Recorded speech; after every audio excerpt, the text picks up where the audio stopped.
Hello there YouTube and welcome back to the channel here today. Today we're going to be finishing up Season 3 of Musume Pretty Derby. Excited to be jumping in here and seeing how this thing ends up. 3 episodes here today.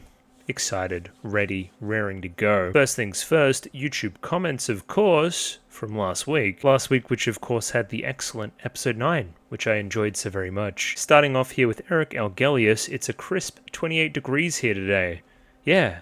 That's a pretty good day for me. Today was 26 even, and it was like raining. It was actually almost pleasant to be outside. And my job, I'm always outside, so it's like... Anyway, I hate the weather. I just want it to be a bit more milder sometimes. That'd be nice. And shoutouts to Sweden, man. I'm sure you have it pretty rough on the other end, though. Like, I mean, what is winter here? Barely get into the single-digit degrees. Where, you know, Sweden well into the minus. Gets snow and stuff. Sure, that sucks. Furthermore here, Eric Algelius referring to... I had a question last week, kind of... Kita-san blank gets sick. And I'm like, is this in reference to... Did she actually get sick at this point in real life or something? Not quite. It's more just a joke, almost. You remember how she has the whole thing about having, like, really good constitution? Like, she's really sturdy. So I think the joke is that she just bounces back very, very quickly from a cold. Like, ridiculously quickly, like one day, and she's just like back onto the track. I don't think it has any attachment into what happens at the end of the episode, whereby she doesn't quite hit her straps in the race which she has in the past. Yeah, that may be something else that we'll find out in this session. Next up here, Murmuring, going into a bit of a tale here about Parma, Helios, and Daichi Ruby. So during the concert scene at the festival, from last week, we saw a horse which I'm like, who the fuck's that? That's Daichi Ruby. Now, I'd heard the name of this horse previously because when we were talking about Parma and Helios, people were like, well, actually, Helios's, you know, one true pair person is Daichi Ruby. And I'm like, okay, well, we'll see. But this has a lot of history. Again, like... I race better with this other horse nearby. That's gotta add to something, right? And it became a meme, and then they're like, okay, there's this other game, Winning Post. It features a theoretical love child between Helios and Ruby called First Sapphi, which is also referenced in the Pretty Derby game as this puppy that Ruby owns. Continuing on this line, Ruby also had another horse that she was infatuated with called KS Miracle. This turned into a big old thing in the game whereby there was this unrequited love conga line. Love that termage. If termage is a word as well. I don't know. Weird. Point being, one person, it's like a line. One person loves one person loves one person. Someone called Yamanin Zephyr as well. It's all gone great. Look at the wind puns. It's amazing. It finally does end with Ruby and Helios dancing together. Cute, adorable. Storyline just ends there. Sounds like a good time. Shout out to the games, man. Next up, hopefully this is easier to read. Once again, a longer comment that I will be breaking down piecemeal. Sakura Laurel, the Star Blossom manga, may go into some stuff involving this particular horse. I believe she was in the montage about the Spring Tenno Show. I think that was the race from last week. Anyway, this may be getting adapted. We don't want to blow our load and get spoilers out there, so... hold up, I guess. As I thought the gold ship sheep outfit was a pun. Butler Shitsuji versus Hitsuji. Very cool. The end of the Takarazuka Kinen. Once again, I wouldn't imagine that anybody would talk about this yet. It seems that it's where we're going next plot-wise. So, again, I don't need to know the show's going to tell me. Kita-san still holds the record for the Spring Tenno Show, which as far as I know, is not just the record for this race, but also the world record for 3,200 meters. The Melbourne Cup being the same length and running slower down here in Australia may have something to do with the turf, the track. A lot of world records in Japan for this reason. This is the cute horse from last week that looked like Yukine Chris from Symphogear, Karan-chan. So keep that in mind. Maybe I should do some independent research there potentially. Ah yes, Nakayama Festa, another horse that I inquired about last week. Another son of Stay Gold, like Gold Ship, and Orfevre? Sure, nailed it. Closest horse to winning the Prix, placing second with a 0.0 second difference from, you know, from first place. I don't know how that works. And yeah, reading through this, that's terribly tragic. This whole I'd love to see this adapted in some way. That sounds like a great little story. You even got some of the Takarazuka Kinen stuff in there too. Or Takarazuka Review, I should say. Sounds like a good story to me. More info here that was asked for from last week as well. Kita-san, 5 years old in 2017 when episode 10 takes place. And yeah, what I was saying at the end there as well was less like, I wonder what's next. You guys will tell me. It was more, I couldn't remember in the moment. I'm doing Road to the Top. Probably the movie version?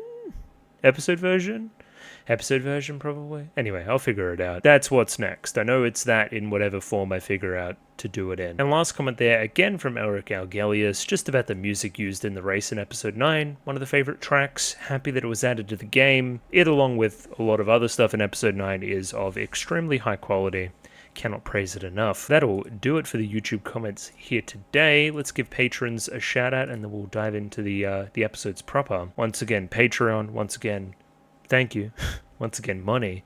Yeah, basically, if you want the episodes 1 week early, it's linked in the description below. It's only $6 a month. I'd recommend it. It's pretty cool. Also, a bit of change on the channel at the moment too. You may see something new in that ping pong spot. Keep your eyes out, there'll be something there. As well as whatever the hell I start doing after the movies. There's some pretty good movies upcoming too. I'll just recommend giving it a look. Either way, a very big thank you to Sean, Ace Lightning, Ada, Acromancer, Alchemy, Astifif, Uftifif, Bananarama Hamadama-sama, BD422, Patera, Brett Jones, Caitlin, Capella, Choberibi, Copley, Cure Dynamic, Signerin, Dakota, Dapper Dwarf, Ed, Eric Algelius, Fancy Question Mark, Fried Rice, Fruit, Frozen Fox, Gloriana Tenebrae, Glyke, Hayato138641, Hans Peter, Hibiki Tachibana, I Bailey, Ika, Intaz Students, Iria, J Campion, Jacob R, Jeff Solis, Joran, Kasogtha, Clem, Lexi, Lick H, Lucas Carulius, Lou, Lupe Ferrugia, Maddock the Doppelganger, Matthew Bradshaw, Matthew Mortlock, Mickey Babbers, Miru, Mimi, Mistake L Chen, Molly Weinberger, Mr. Maniacs, Murmurine, Nature Without Man, Pencil Sharp 333, Platinum Fighter, Pike, St. Lily, Sam1373, Samuel Guerrero, SGM Janus, Shiny Haxorus, Skeleton, Tentacle Member, Terrence, Tobias Dal Christensen, Waifu Overdose Without a Net, Zin, Binshi, Jami Boo, Kelvin, Ronled B&K, Hamiaz, and Master Detective. Thank you very much for giving me money. I enjoy the money. Last week, episode 9, very good. We kind of went away. We hung out a little bit with Saturno Diamond. A lot of big, sweeping, declarative statements about I'm going to beat you, which she then goes and does. Kita-san Blank, very well done, channeling this new philosophy that she has. We then take a bit of a day off, do some festival stuff. It's all very jolly before some foreboding signs start to sneak in, and by the very end, it seems that we're in a bad spot, a precarious situation with Kita-san Black. I'd imagine we start this next episode at the doctor or something akin to that, just trying to figure out what even happened and why it didn't work. Because we hit the go button and we didn't quite go. So, I don't know. Let's find out. Episode 11. It's coming right up. Let's go. Rightio, episode 11 of season 3 of Musume up there, ready to go. 23 minutes, 55 seconds on this one. Sync up accordingly with your own copy. I have the OK Subs version. Get that version if you'd like my version. If not, there's a picture-in-picture version in the description below for your viewing pleasure. Let's give this thing a 3, 2, 1. Rightio, 3, 2, 1, go. Indeed. Oh, okay. I know what's happening now. I like your hat.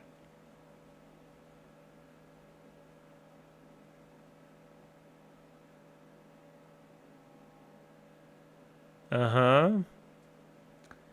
You seem kind of out of it.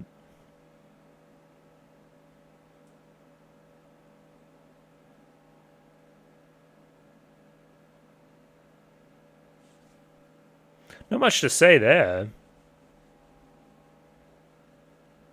It's probably a hard pill to swallow, as you're slowing down a little bit, if she's jet-setting all around the world.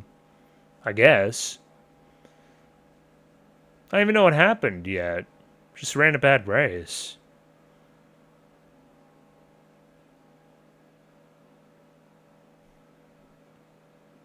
I think the most important takeaway there is that I really liked Sutono Diamond's hat. It's not exactly airport clothes, though, is it? You want to be comfortable. It's all very stuffy. Better off in your, like, school tracksuit at that point.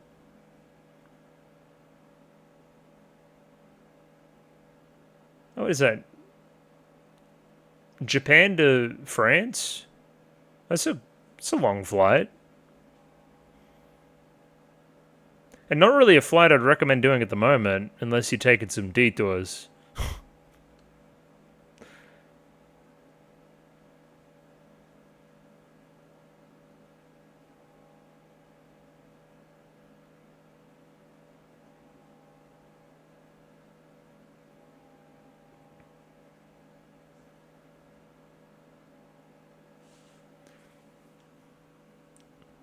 Decision. Okay. She's not locked in anymore. She's like me. She ain't here.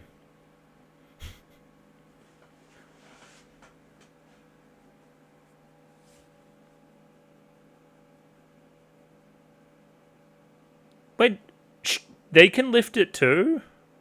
She's amazing.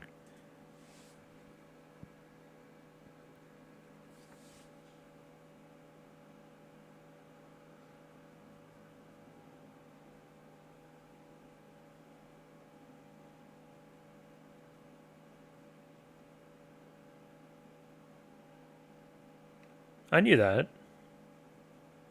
I don't know the third, though.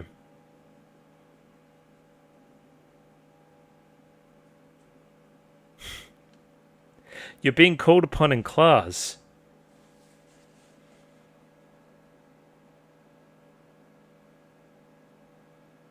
Come on. You're better than that. Struggle City.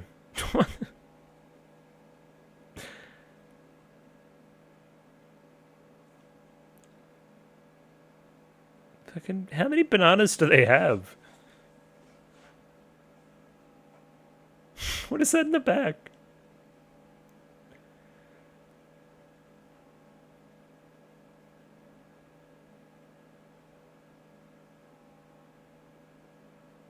Okay.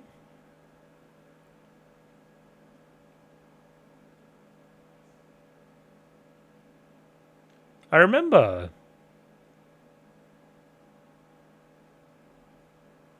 I'm gonna win every race now.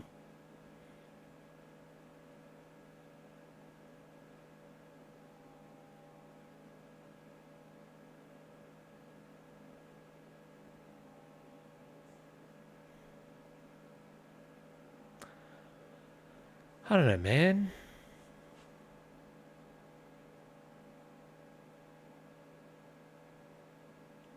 It's got the belly out. Jesus Christ.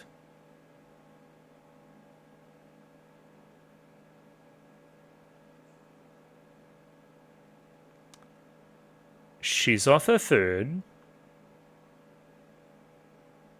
Not racing well. Not waking up early. What's up with her?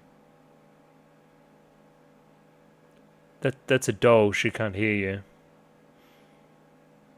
And then, of course, unsure, in the wake of all that, if she should go overseas.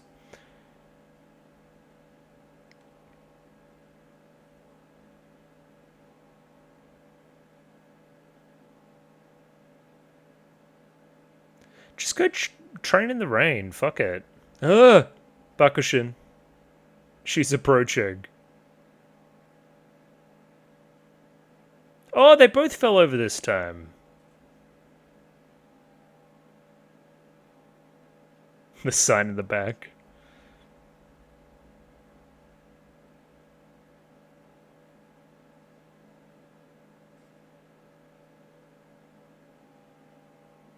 Uh-huh. Yeah, that interaction went as it doesn't normally. She doesn't normally fall over.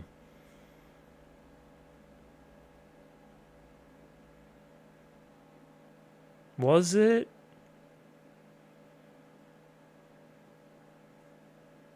And normally she keeps on fucking running. She went then, but normally she just keeps on moving. And now she's gonna gas because she's overtraining.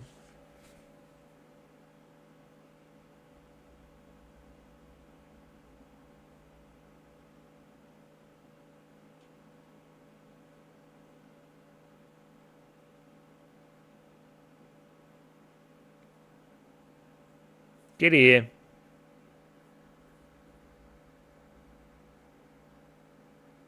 What's she looking at now?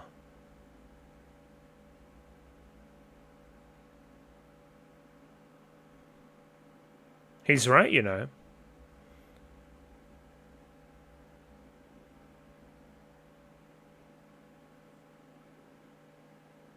Less is more. Listen to your trainer. I know he's been suspiciously absent through a lot of the season, but listen, he knows what he's talking about.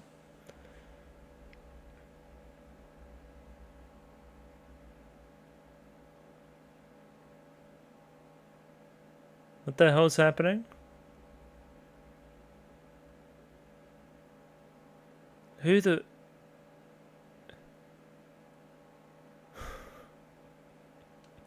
Who the hell's that little freak? Okay, talk to her. Talk to her. I know you see it. I see it too. We're all on the same page. Remember she likes bread? I remember that. I'm still deciding if. I'm still deciding if.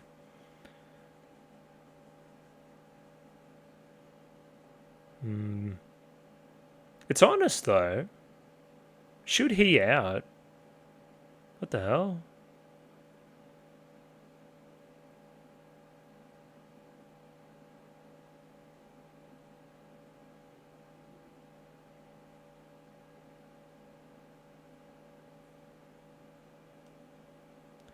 Okay.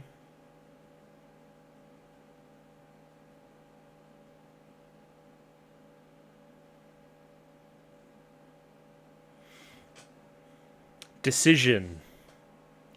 Decision, everybody.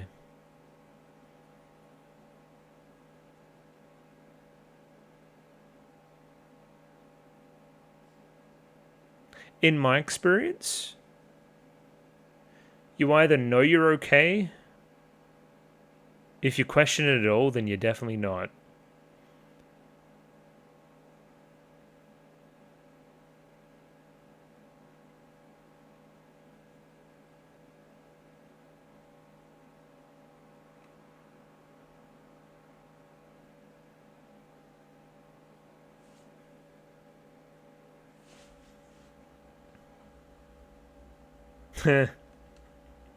I think that's just you.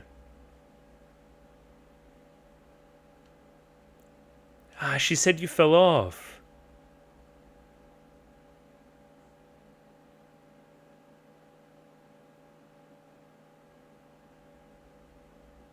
But she's got one more win in her, does she not?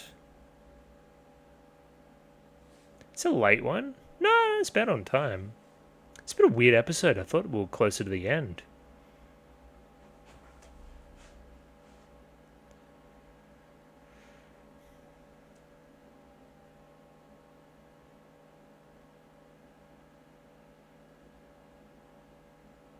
You can keep running, of course you can. You can... Correct. You may have got the best results of your career.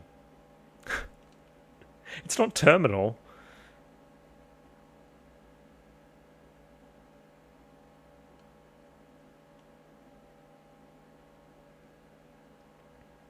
A lot of them just lose motivation.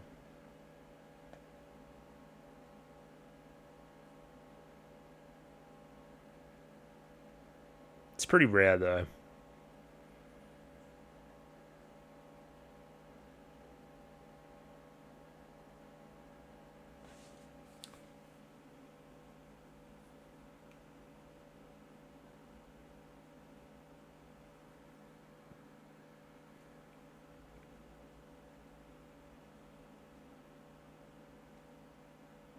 when I'm already feeling like I'm not in good form.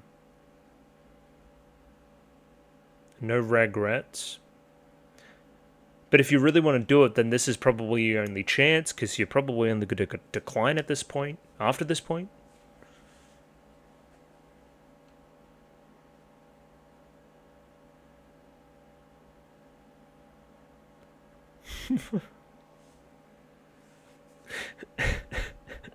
It's special week crying too, every time. Spit-chan. I don't know, what do you do?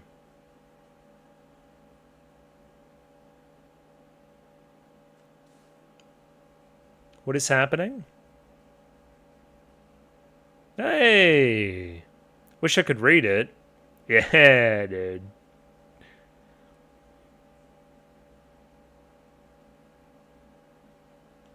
So you kind of have to go and give it a bit of a go.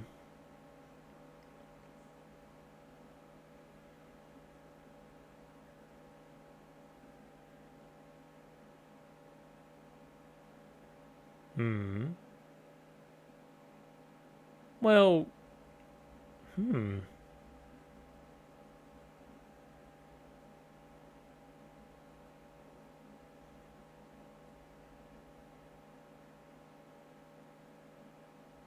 guess if she does go overseas, yeah, it kind of takes her out for a bit.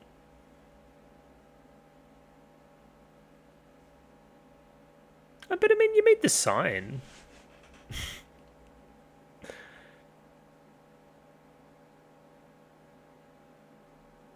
I guess that makes your decision a little bit easier. Hold down the home front. Decision?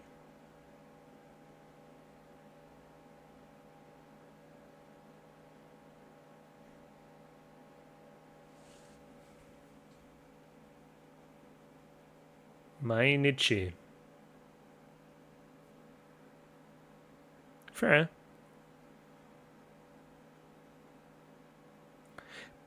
Once again, this is befitting of what she draws inspiration from. So fine.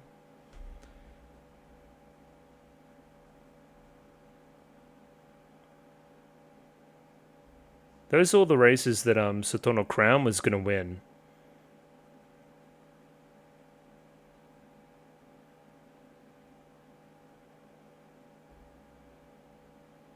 There's lots of, yeah. Lots of stuff domestically for you to conquer as well.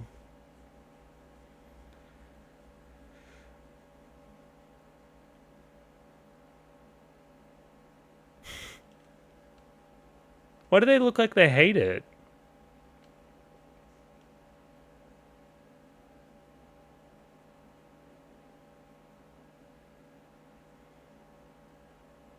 Put the house on Satono Diamond winning.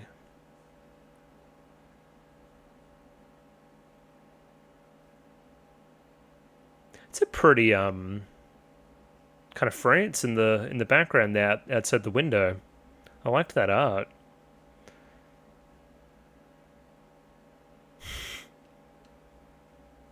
Cute. I do like some of the painted backgrounds. I've never really taken a lot of note of them, but they're pretty enough.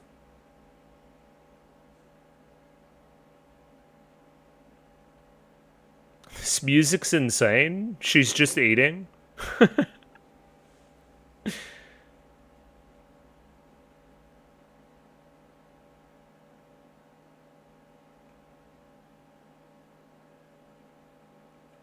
It feels like I'm about to like pick my fucking loadout in Call of Duty. 15th? Okay, don't put the house on her. That's a bad idea.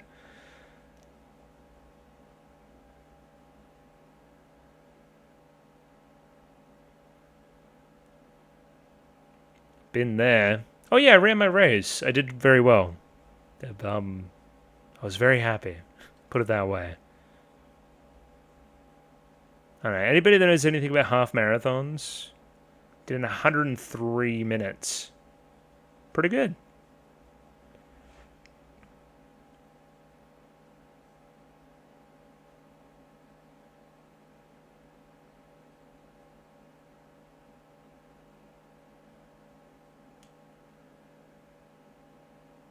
The rain's interesting. Have we had a genuine like wet weather race in this season?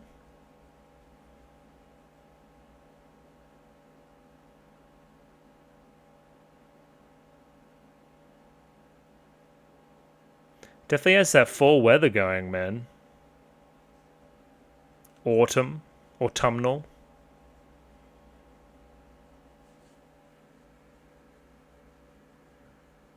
All right, how about now? Yeah, there's enough time. Okay.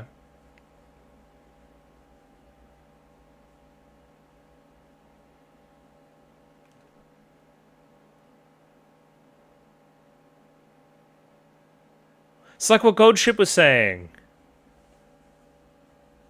She literally said having trouble getting out of getting the starts off, getting out of the barrier.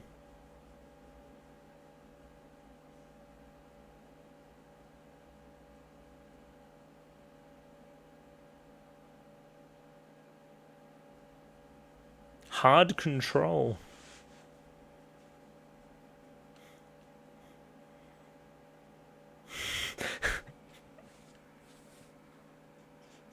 These guys are hilarious. He just does not take a day off.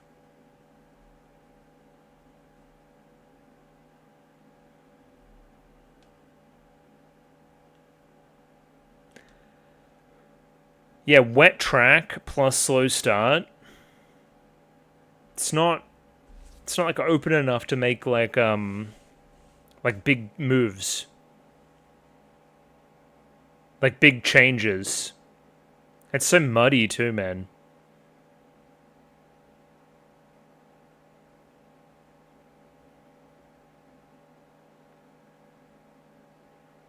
It's just an absolute pit out there. Who the hell's Ray?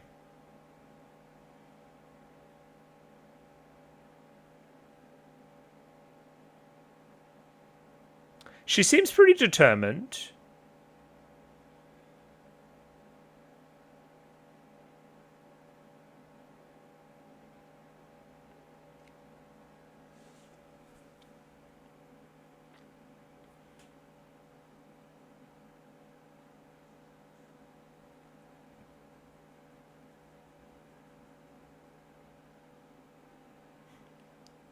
Faster than they?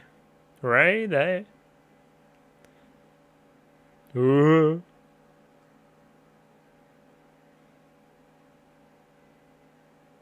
Whoa. Go! I'm rooting for Kita-san hard here. Just absolutely covered in mud.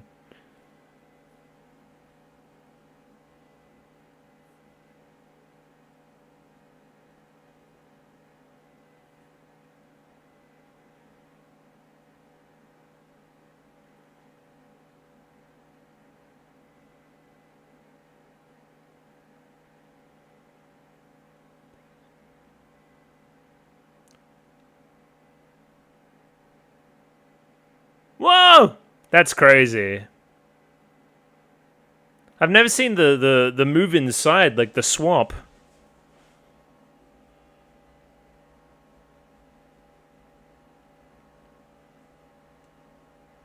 Go even further beyond.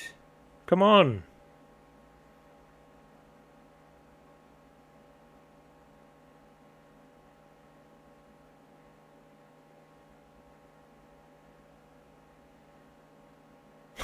She's so mad.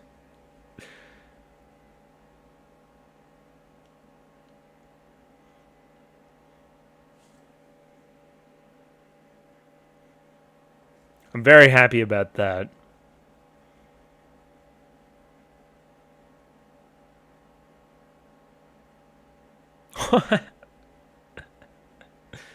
Who do you reckon the guy in space was going for?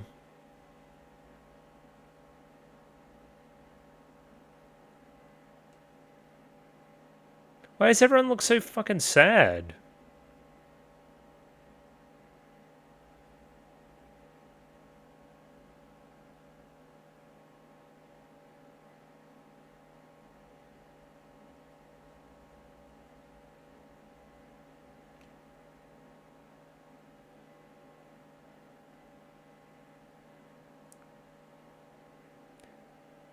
6 is an interesting number, chat room. That's all I'll say. Pop quiz. How many sides does a cube have?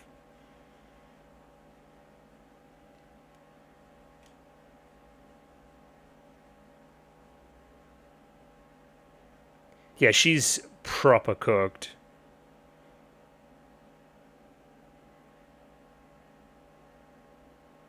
That's why everybody's so sad. Gotcha. And you came home. We all know. We all know. That's why everyone was... Yeah, okay. I was like, why are we frowning? That's why we're frowning. Gotcha. Good win, though. Very good win. Hard fought. Determination.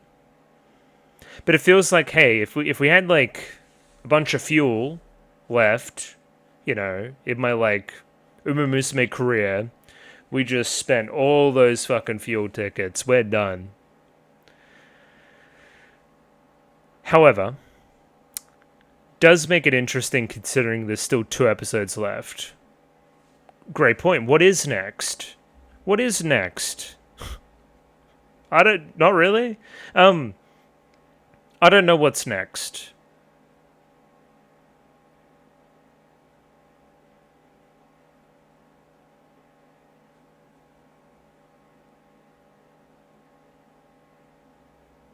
My favorite Uma Musume character is Carrot.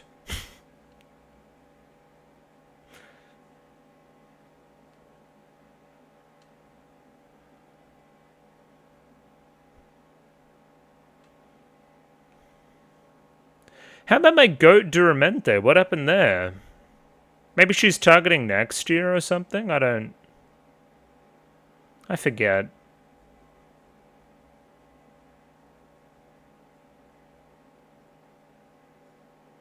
Indeed. Episode 12, upcoming shortly. Please look forward to it. And there we have it, episode 12, up there ready to go.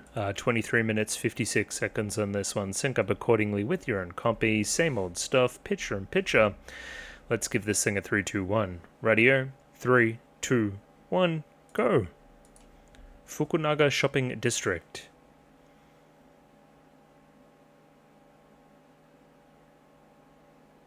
What happened? It's been a murder? Retirement?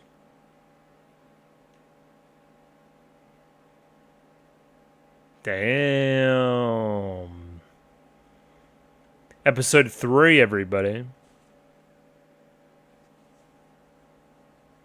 The Goldest of Ships did a similar thing. I remember. Now that makes a lot of sense in retrospect. That episode kind of stood out. I was like, what are we doing? Now I understand. I get it. I'm cognizant of what they're going for. Care for a carrot in this trying time?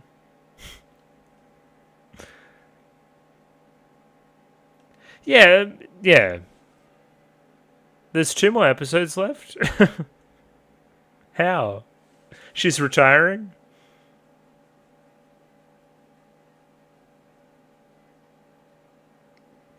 Is this one of them fake out retirements? Whoa!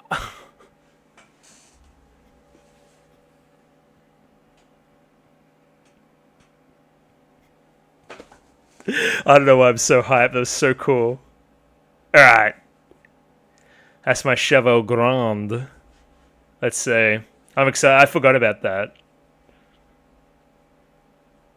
Win a goddamn G1. Let's go.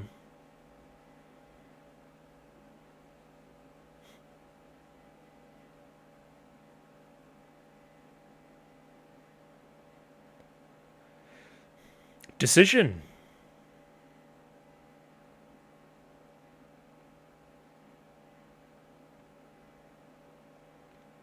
At the end of this year. Okay, so we've got a bit of time up our sleeve.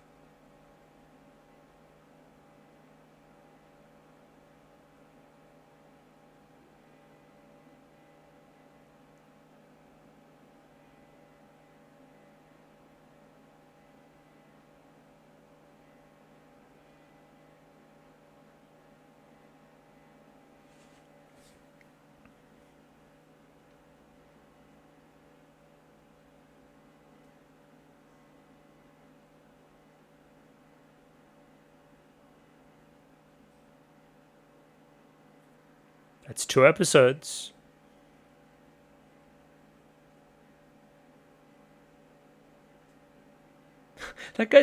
Poor guy's devastated. No way.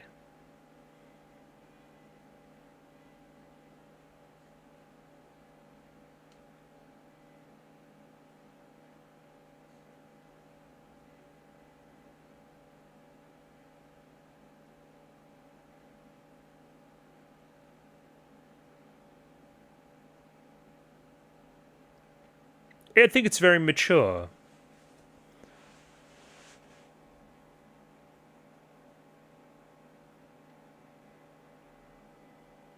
Royce and Royce?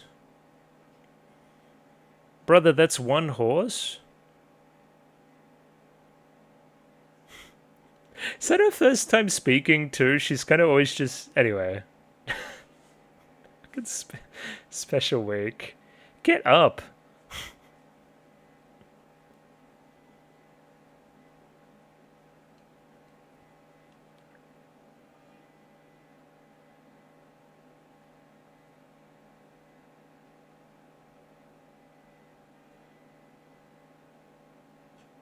You might as well, if there's no tomorrow, put everything into it. Does anyone want to help her out? Get up.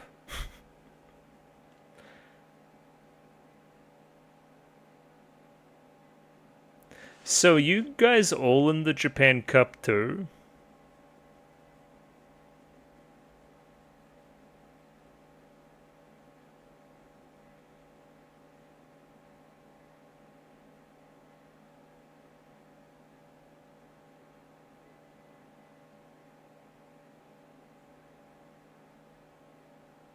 Strong horse. It's a great name.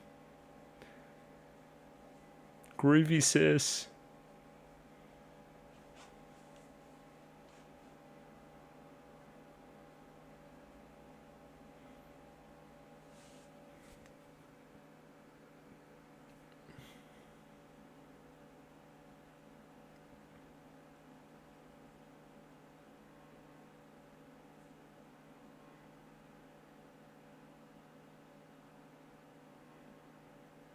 There's always like the, you know, dream stuff, the after stuff.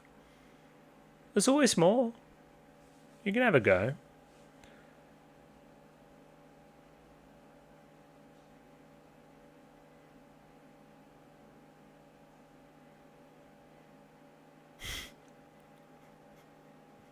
That sound effect, man, that hurt.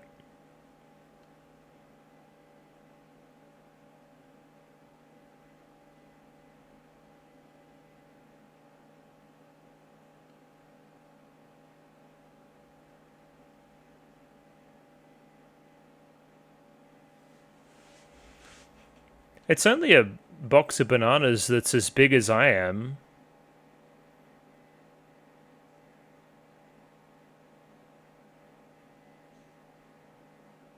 Holy fuck.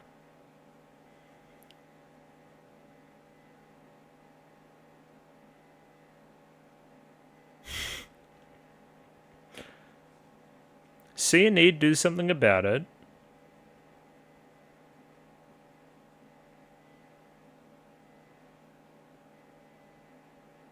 Okay, goodbye.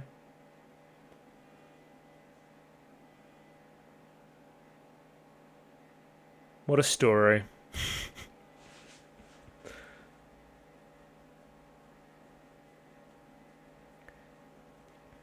Yeah, this wife, she's kind of based. She was like carrying more of the boxes earlier too. Beat some sense into him, quick.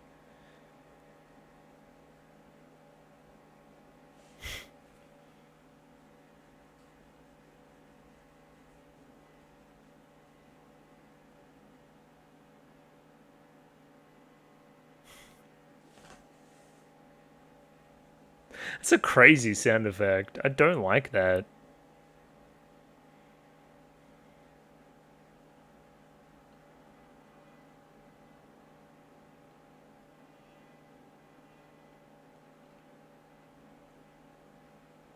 She's gassing like crazy.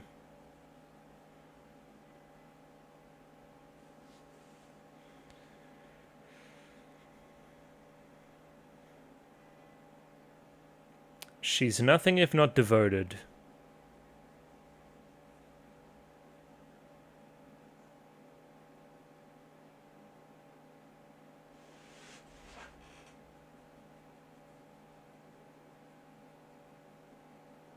Well, I think all of you are about to lose, right?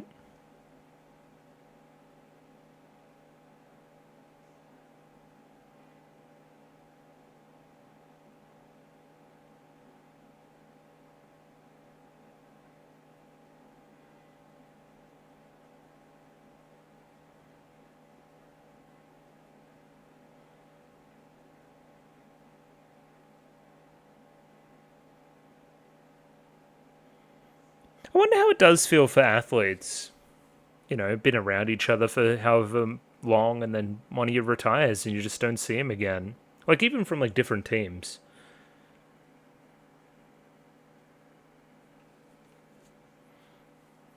You'll regret it if you don't. I'll say that right now.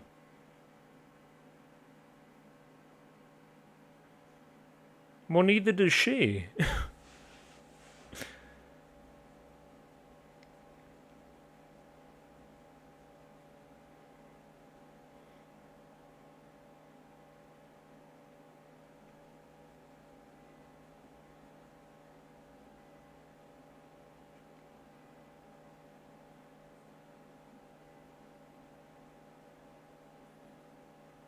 I don't know.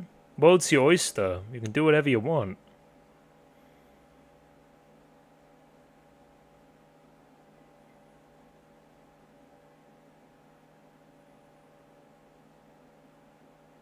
I like that line. Crown's always had a bit of wisdom about her. Good lines. Knows the right things to say. Oh, hello. It's Vivalos and the other one.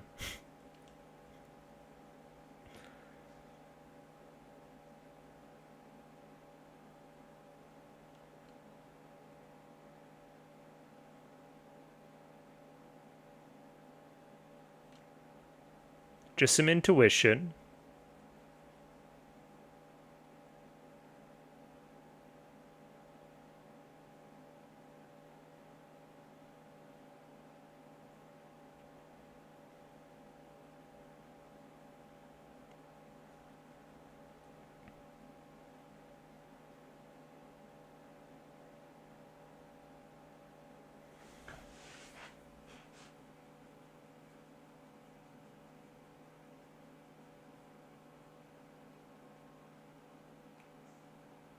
And don't go too far now.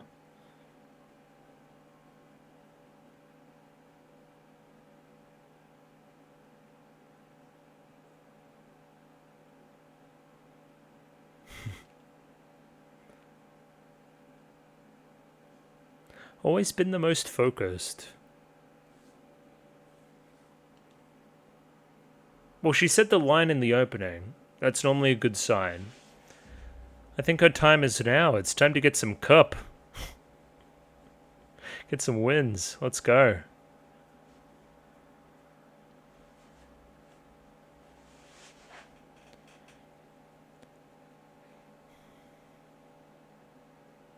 Mm-hmm.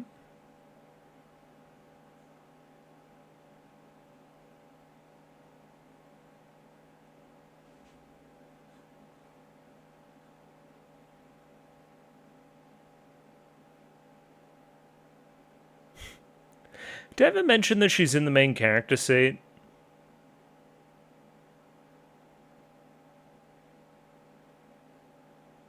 Very ambitious.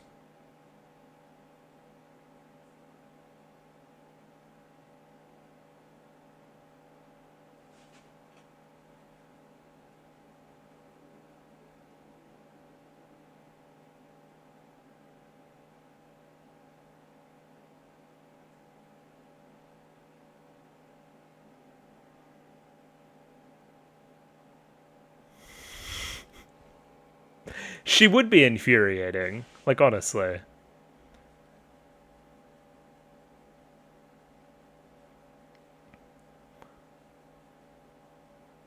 Or again, you've been unable to do that. To overcome.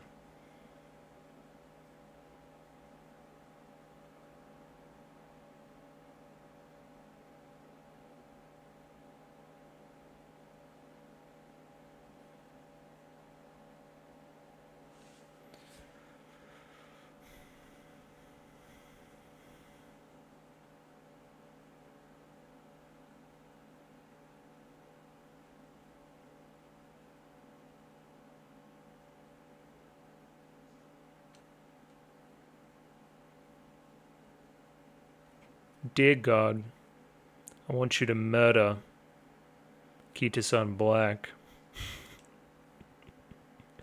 Kill her.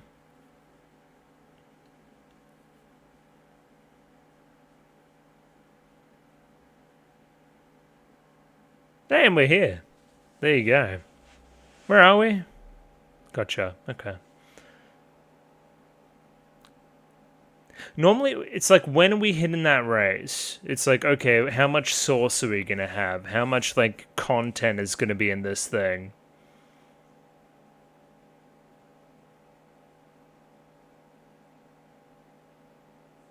It's like when I was watching Princess Tutu. Whenever they start fighting early in the episode, something good's gonna happen. It's epic.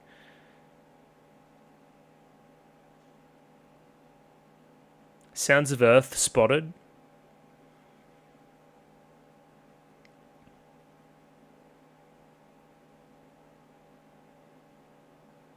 That's a big subject.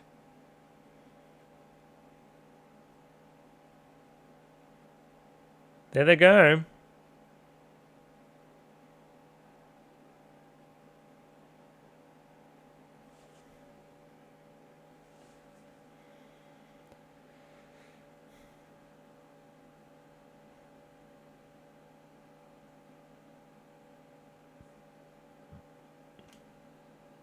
Come on. Oh, these guys. I remember these guys.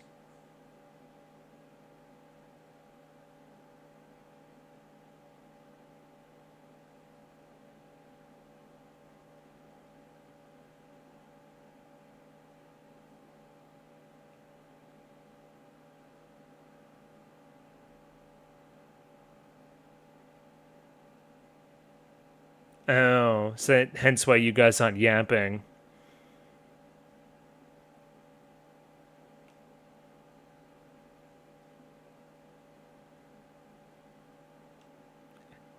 It's so effortful from her. It's really admirable. I just like that.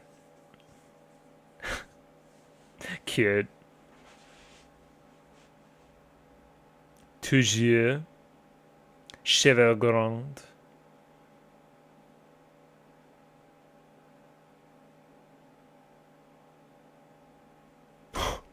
I hate you.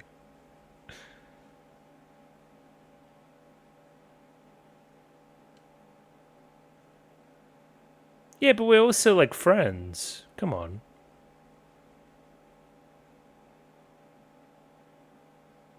You always give me freaking carrots and shit. Go!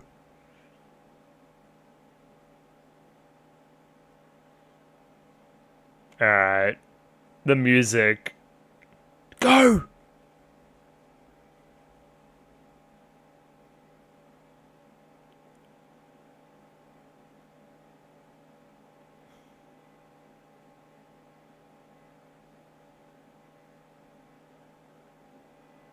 Was it? Yes, you guys seen 10 Things I Hate About You?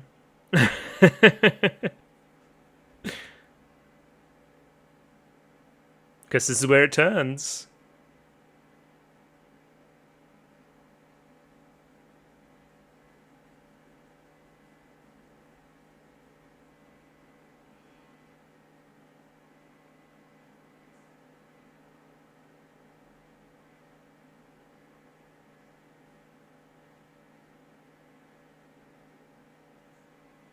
It's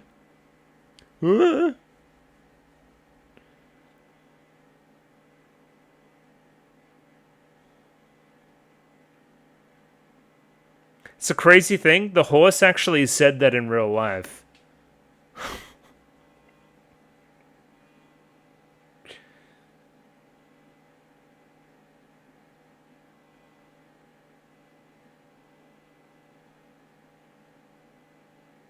Go harder.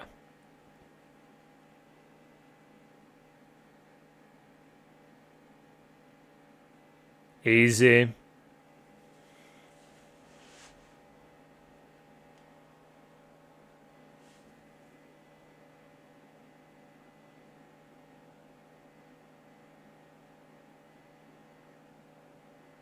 Absolute shovel cinema. Imagine this is her singing too. It's, once again, really nice voice. They're all so talented, the VAs, man.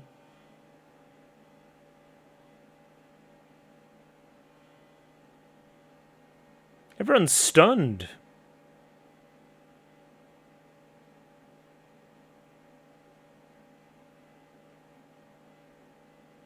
Oh, look at her cape. I never noticed that. It's like her wings.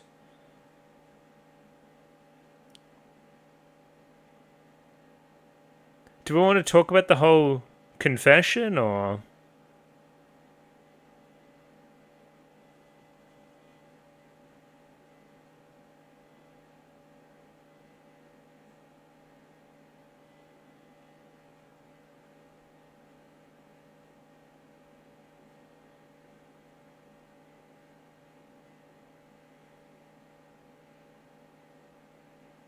Sing it now. Go on. That was like scary. She was like too forward facing. Gracious in defeat.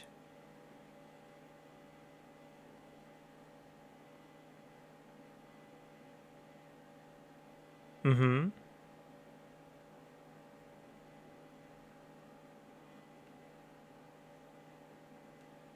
Sure.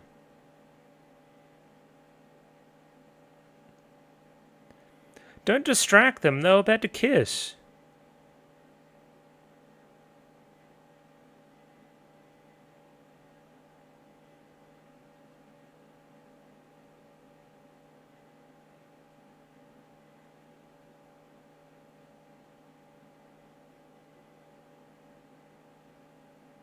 Okay, goodbye.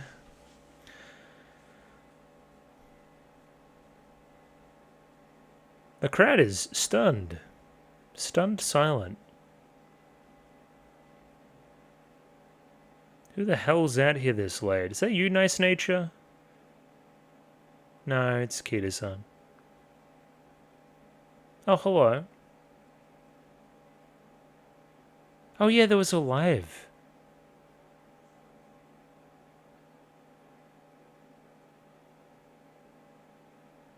Mm-hmm.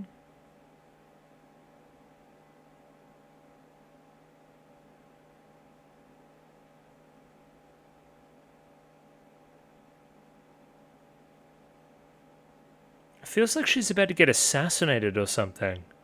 I don't know if anybody else feels that at all. This feels suspicious.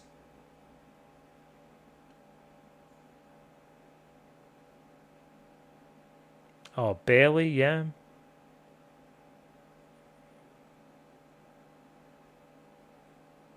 Mm-hmm.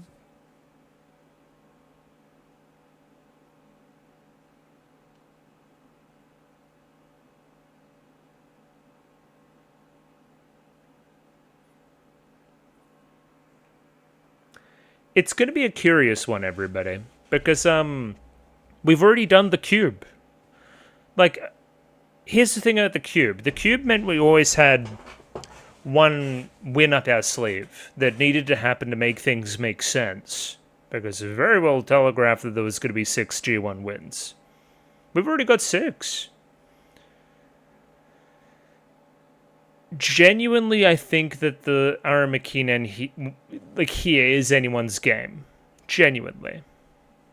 That being said, I still think that Kita-san wins it. Just because she's the main character and it's the last episode.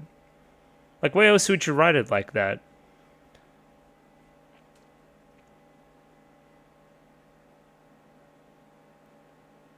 Awesome surprise? Loud RCD too, man. Turn that down. Give my ears a break. My poor ears.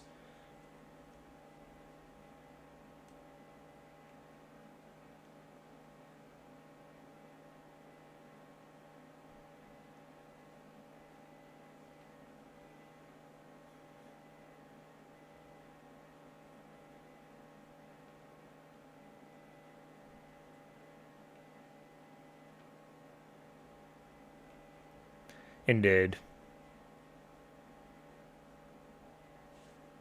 Onwards and upwards, towards the finale. Let's go. And there we have it. The finale of Season 3 of Musume up there, ready to go. 23 minutes, 55 seconds on this one. Sync up accordingly with your own copy. Same old stuff. Picture-in-picture. Let's give it a 3, 2, 1. Radio.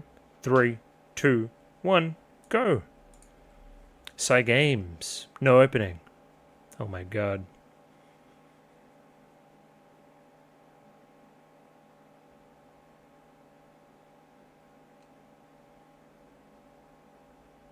Get an early bird mogged again.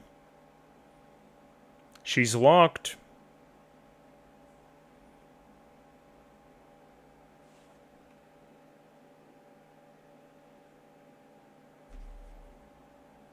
Mindset diff, for sure.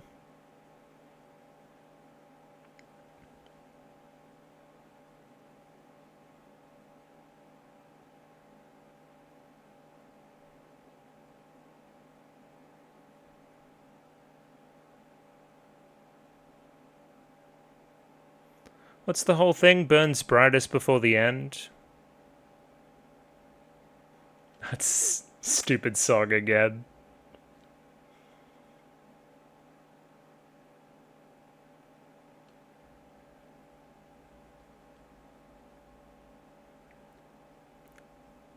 Did you guys not hear? Like, it sounds like the Mission Impossible 2 soundtrack or something. Truly ridiculous piece of music.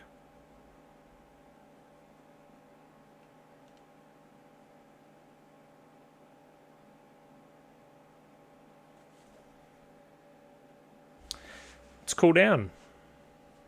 Cooling down. Something I didn't do after my race. And I'm still very sore. And yours? Make her a sports drink? There we go. Did you put spiders in it, or...?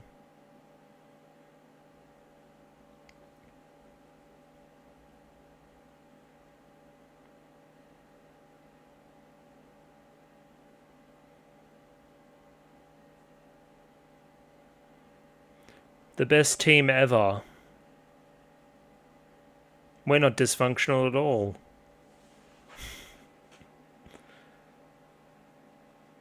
What is happening?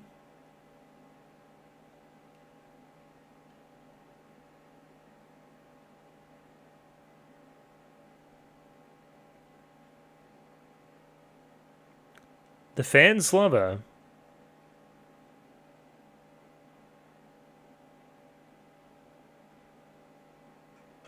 The Iron Makita-san.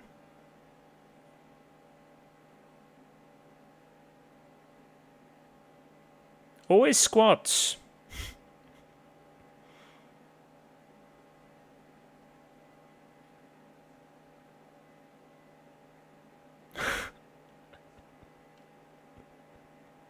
Oh shit. That face there was cute, actually. We love Special Week.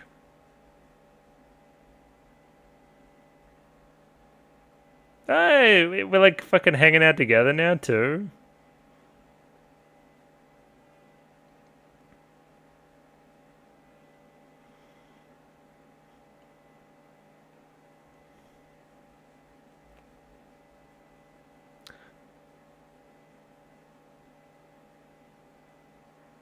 Fuck it, we're rooting for Crown. We're on Crown this race, everybody. If you're not with Crown, click off. Come on.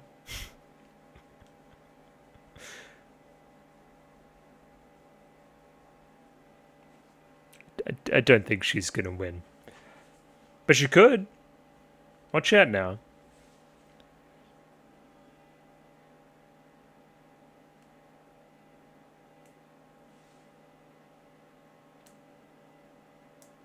Hey, at least put on a good show. Like the superstar you are. Oh, hello. Tokai Teo.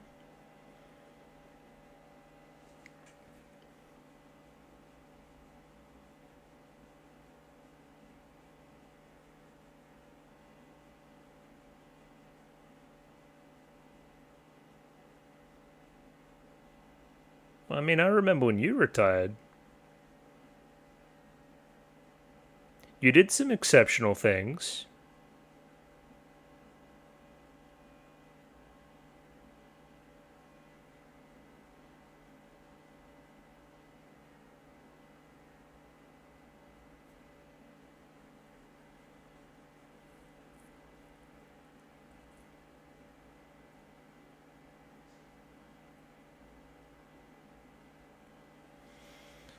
Mm-hmm.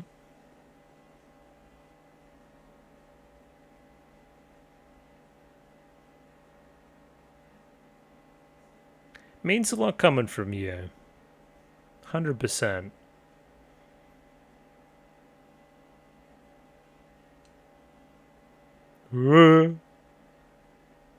Get excited, everybody.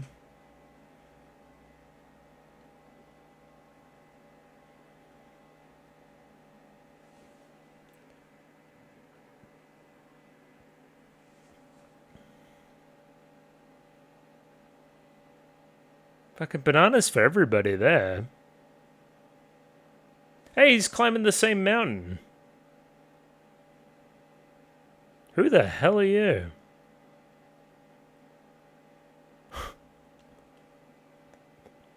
What the fuck was that?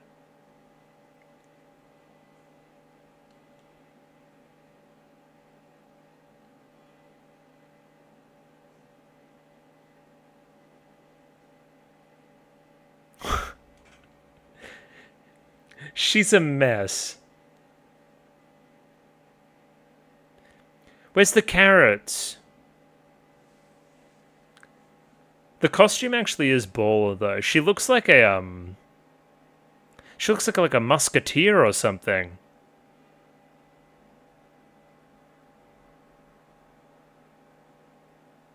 No.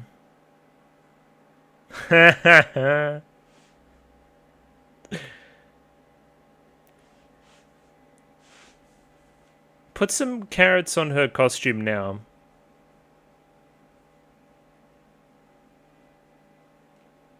I like the crown too, okay.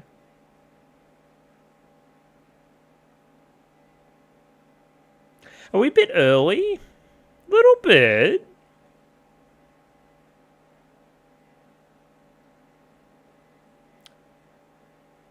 Is it Sounds of Earth's time to shine?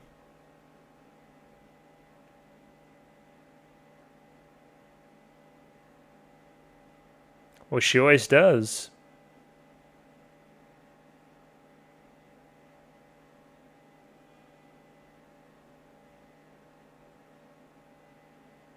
Who are you people in the back?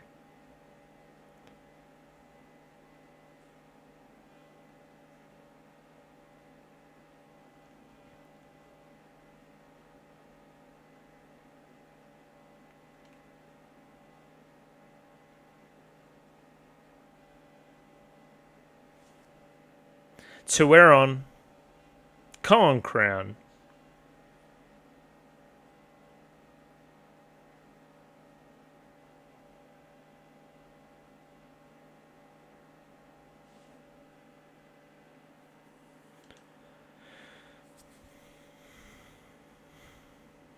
Now, that's a horse that's absent.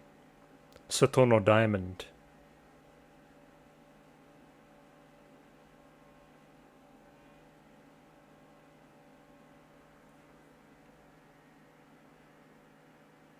What the fuck?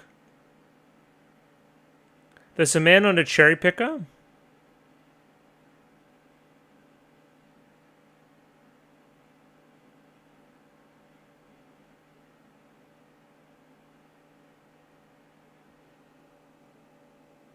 Okay, I think that's like, okay, this is the last time this is happening type energy. Okay.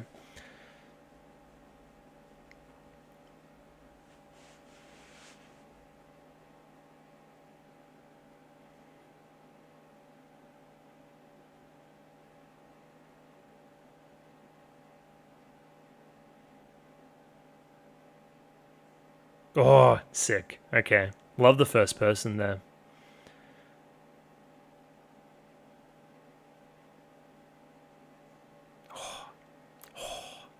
They're nailing this. Get in there, Crown. Come on.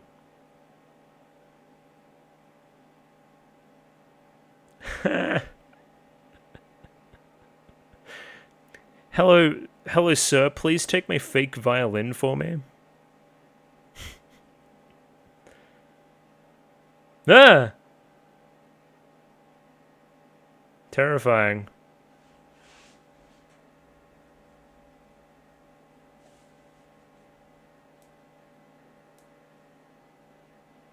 As is the nature of the race.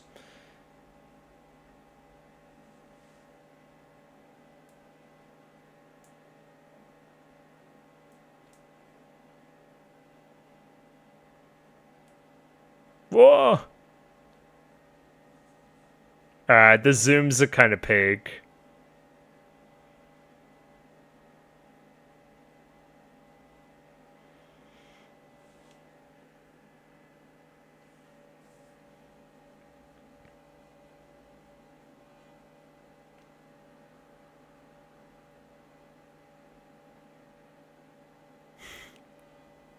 Check at the scoreboard.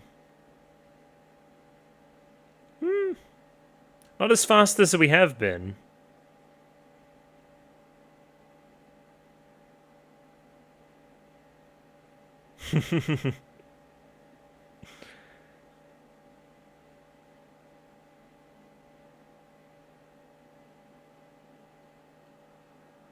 Where the fuck's Crown?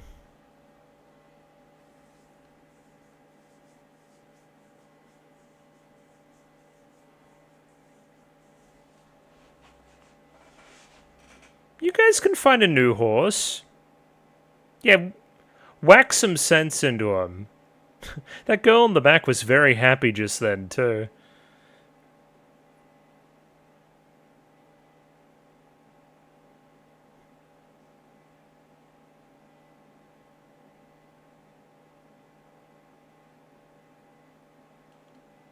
Do they have her in, like, the booth voice acting just, like, grunting?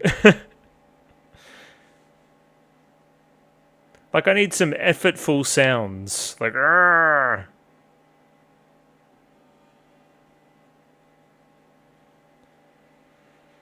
Ribbon etude.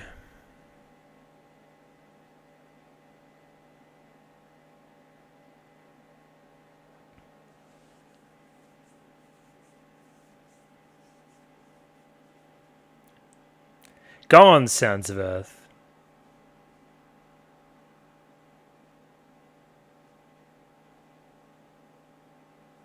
You don't know who to go for.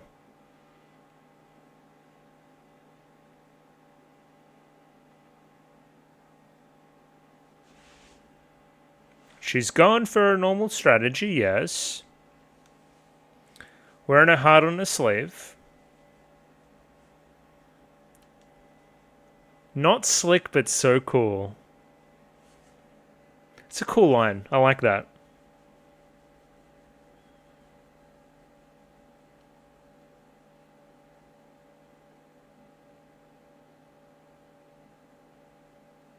It's like the opening.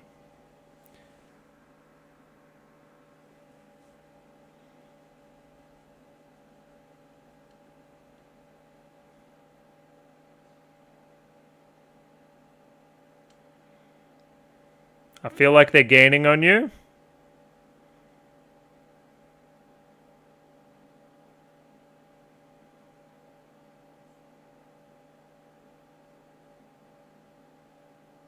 Oh, the people! You've powered up my secret ability?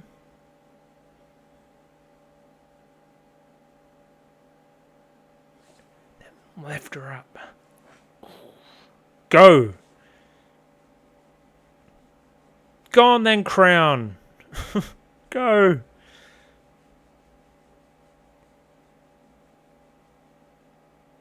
Love the colours. Brilliant.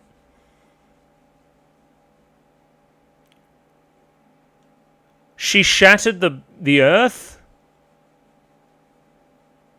The camera there is so cool.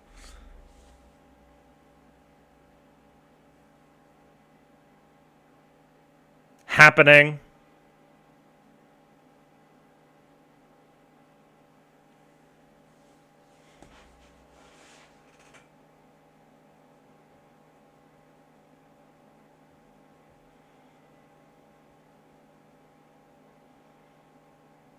Literally everybody's cheering for her?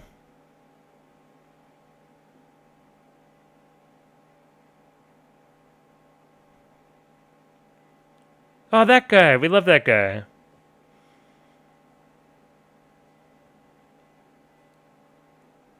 Two day ones. Cheval Grand. Dude, this is so simple. It's the foreground stuff with the camera there. It looks great. Oh! It's a miracle. She can walk.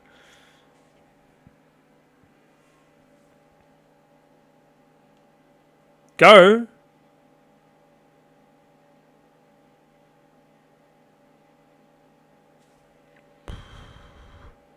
Simples.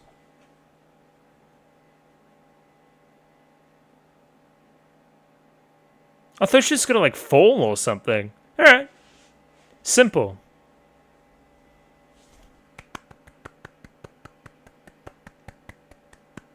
Very well run race. The house is gone.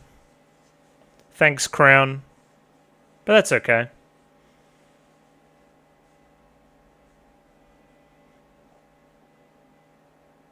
They're so cute too.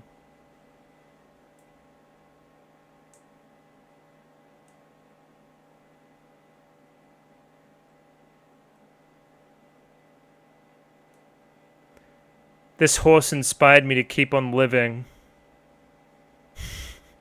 How incredible.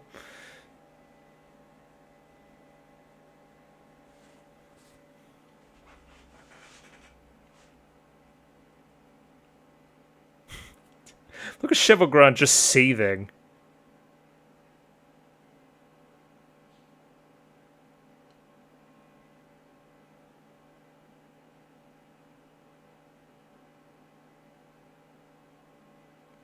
Just filled with such despair. Okay, now she's happy.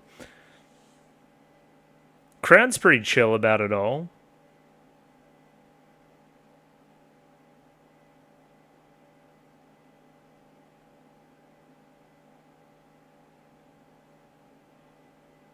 Uh-huh.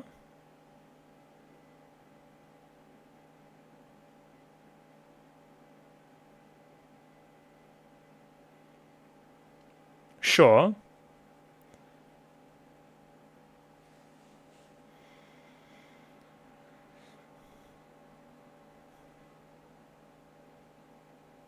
Not a dry eye in the house, except for Turbo, suspiciously. Nature Sensei, thank you. Duramente.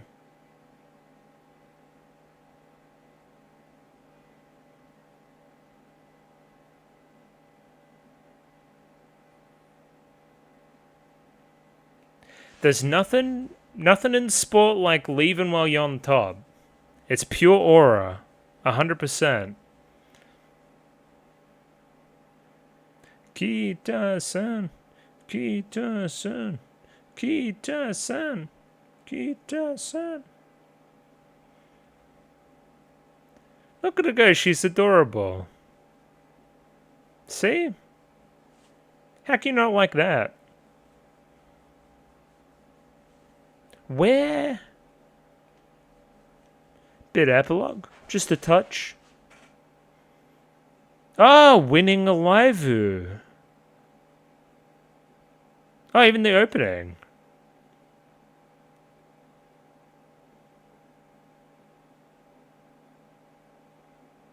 All our favorites are here, everybody. You know, Kita-san, Cheval Grand. The other one? Who's that?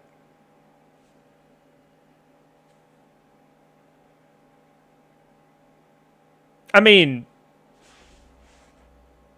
this happened in season 2 already.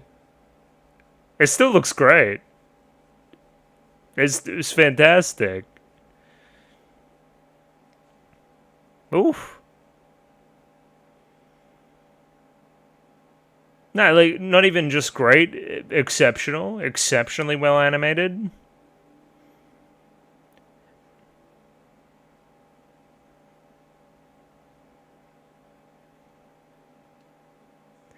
Dude.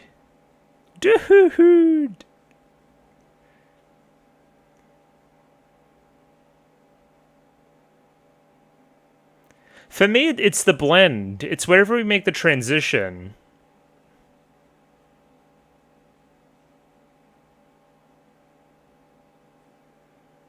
Indeed. Thank you, Kita-san. That looked great. That looked so good. Get up. Spechan. What are you doing? Oh! Papa!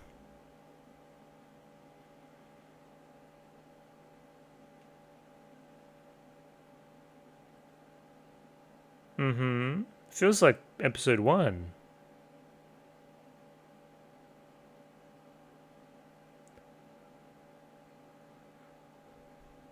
It's another cycle.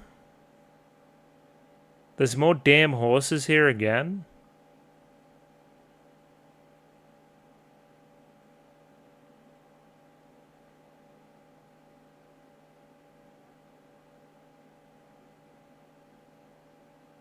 How impressive.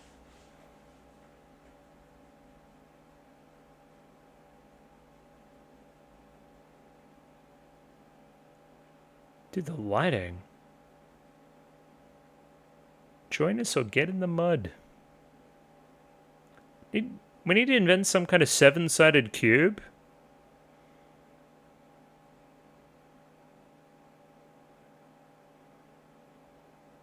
Come, join the protest.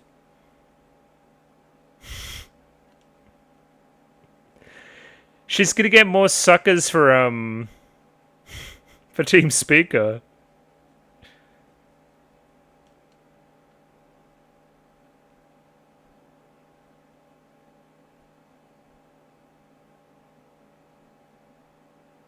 Is this the same song that we always do? I don't know, maybe my memory's shot.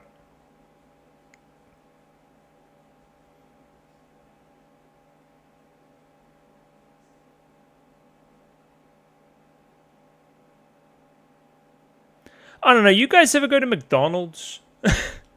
Yes, it is the same song, okay. You guys ever go to McDonald's? Now, follow me on this one. And you go, and you're just like, fuck it, I just kind of want a quarter pounder, just like a normal meal. And then they just nail it. It's kind of what this finale was. Very straightforward, very obvious, nothing we haven't seen before. That's a damn good hamburger, man.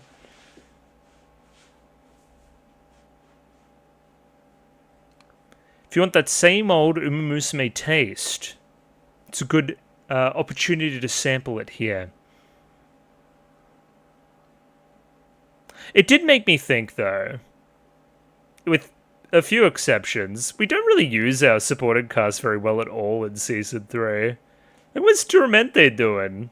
Just on the sidelines? Sounds of Earth? Why are you even here? Anyway. Alright, that was some good fun. You'll see me tomorrow for some analysis there. Horse.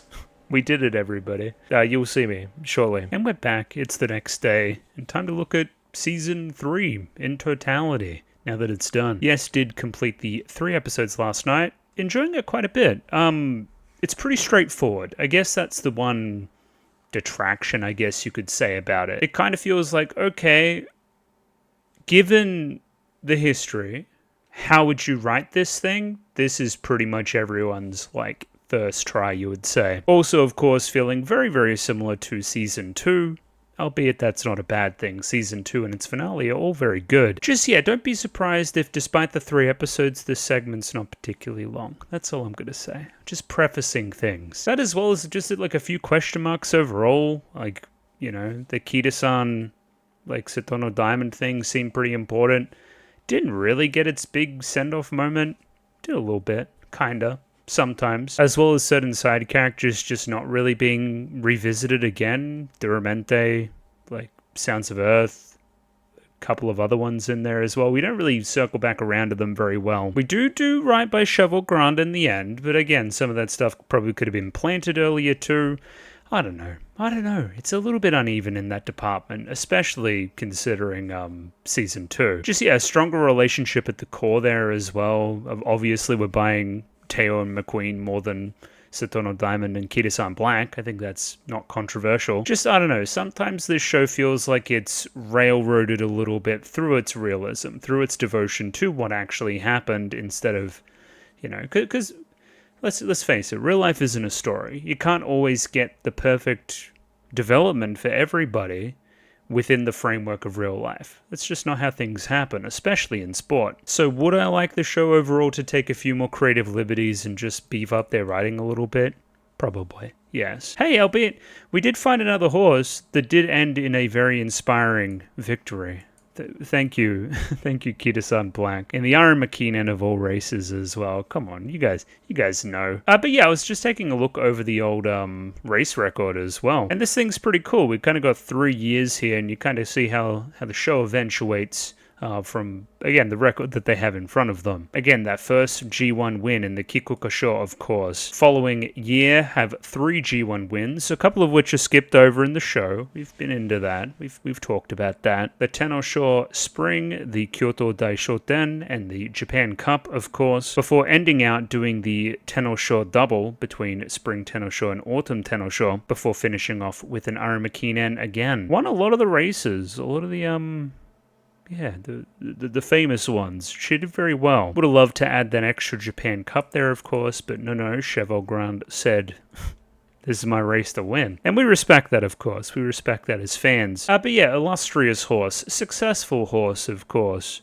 Doesn't have that same message in it, really, from Season 2, which was Teo. Kind of missed opportunity, you would say. These last few wins really feeling like the culmination, the coronation, rather than, you know, something that's ultimately significant. It's just really confirming what we already knew. But now we'll make our way back through here, of course, if you can see me. Just, yeah, it was some Musume, for better or for worse. I stand by my burger analogy from yesterday. Sometimes you just really feel like burger, and they're going to show up and they're going to give you burger, and you're going to like it. It's made in a lab for you to like it, so I don't know.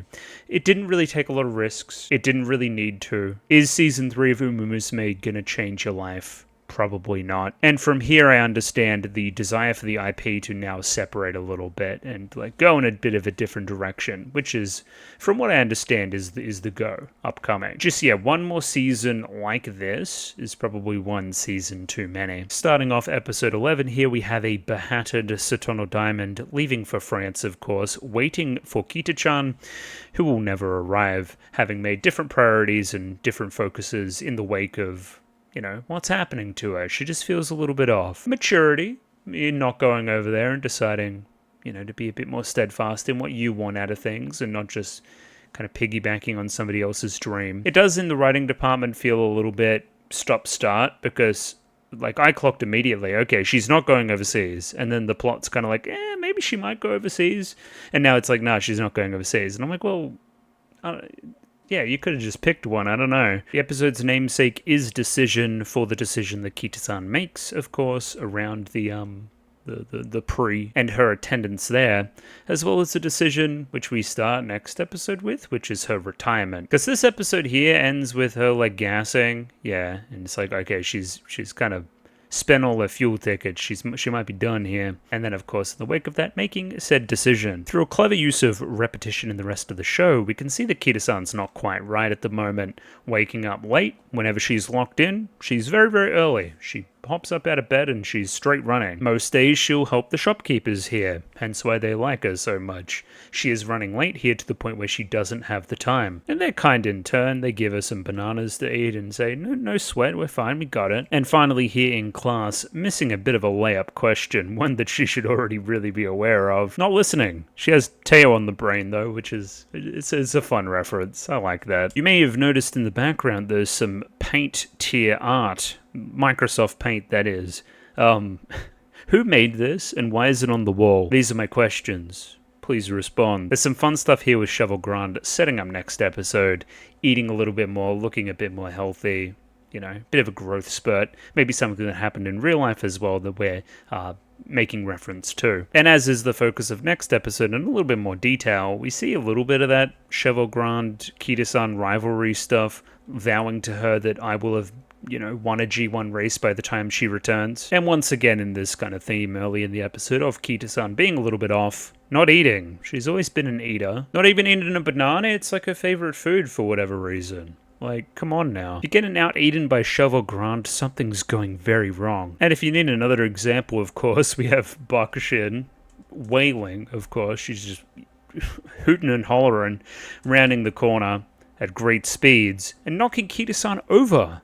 Rule of threes in the show, I believe we've done it twice. Whenever Bakushin has run into Kita-san, fucking, you're the one that comes off second best. You're feeling off, and something's not quite right if you're getting knocked over. And again, I should say, this is twofold. This is one, she's slowing down a little bit because, you know, she's aging up, just doesn't have that edge anymore. She may have reached her peak already, as well as being emotionally off. Her overall goal right now isn't congruous with herself. There's a kind of spiritual funk that she needs to get through, as well as her just physically slowing down. Out onto the track now that the sun is out, I can actually train outside. She's overdoing it a ton. She keeps on running extra laps, even though the time's not improving or anything, or, you know, she just doesn't feel satisfied with the work that she's doing at the moment. Like, even if the numbers are all right, she's like, it's not what I want right now. And Trainer-san very smart, pulling her up immediately. Like, if something feels wrong, you better pull up, and we're not going to do any of this training stuff anymore. Who is this? They say Data-chan, I believe. Let's see if I can find any clues. No, I can't find anything for her. She looks very spunky. I would imagine she's, like, next up, if that makes any sense. Because it's like, okay, well, I'm aging up a little bit as Kita-san. This is, like, the next one in. She can still run like that. Looking over there. That's really impressive. I wish I could do that. Gold ship in the back. Knowing exactly what you're going through right now because I just went through it. Within this season even. It must be so frustrating to look at these other horses and be like, well, I used to be able to do that, and now I can't. I think this is an interesting scene too. Kind of conversing with Satono Diamond and thinking for a second, hey, maybe I'll confide in her. But then looking over at the Rubik's Cube and thinking, hey, no, actually, I've got something to do here. As of right now, I've only got the 5 wins. If I'm going to do something special, if Gold Ship has passed me the baton, then maybe I do need to go overseas. Maybe I do need to try this thing. Just so, you know, I'm almost following Gold Ship's legacy as well, who went over to France. Like, I'll feel like I'm letting her down and not living up to that expectation if I don't push myself to my limit. Which kind of leads Kita-san down this path of just kind of coping. Just kind of doing what I would normally do. Doing all the right steps and just hoping everything else falls into place. Smart in the writing department here is we get a lot of Kita-san internal dialogue followed by Gold Ship almost interrupting it, just showing how their thought patterns are very similar on the subject. Like, okay, I have been you. I know what you're going through. This is what I thought. This didn't work out for me. At a certain point, I couldn't pass anybody the way I used to. I started having trouble controlling my emotions and got bad at exiting the gate too. Keep that one in mind now. And as soon as Goldship makes that diagnosis that you are past your peak, immediately everything starts clicking into place from the first half of the episode. We immediately take this information over to Trainer-san and say, hey, what do you reckon if this is what's going on? Should I even try anymore? Can I keep running? What's the point? And I mean, just think about this in kind of like the sense of any other sport that you've seen before. You'll get your mid to late 30-year-olds generally. They're slowing down, even early 30s here at this point. Slowing down, don't quite have the game on their own terms anymore, and take, lesser roles per se. Don't win as many awards, but still continue to find motivation, especially in team sports, through team success, as well as, mentoring the next stage. This is why I say team sports. Individual sports, it's very, very difficult to keep motivation. If I know deep down inside me that I'm not going to be able to win anything anymore and I'm just really participating, making up numbers, does that feel very good? That's where I think you need to read into a little bit of this inherent desire for horse girls to run. That would always propel you forward, I guess. So now that also brings on the subject of the pre. If you know that you're less than your best, and no other horse girl in the history of Japan, no other horse in real life as well, has won that race, do you really think you're going to do that when you're past your peak? Is there any point in going over there, climatizing, practicing, getting used to it, running the race and running last? What's the go there? Sounds like a bit of a waste, and I'd imagine again they're making similar decisions in real life here at this point. But conversely, if you really want to do this thing and it's your life goal to even get over there, right now, it's only going to decline. Right now is the only other time you can do it. So once again, just a tough decision. And oh my god, look at these curtains. They have little carrots on them. Sorry, I got distracted. Yeah, it's go time now if she wants to go. Love this bit here too. And I've obviously, special week crying the entire time. Okay.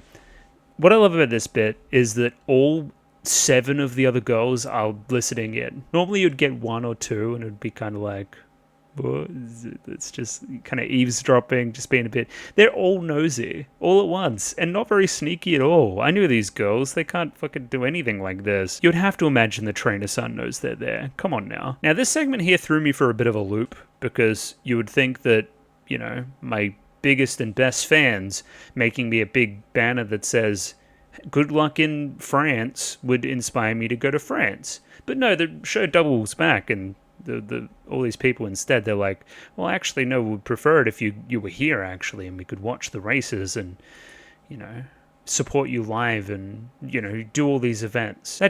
Why'd you make the banner then? I don't know. They double back in a weird way, but it also affirms to Kita-san that she probably should just stay put. In a very similar way to a few episodes back now, episode 8, I want to say. We do like using this kind of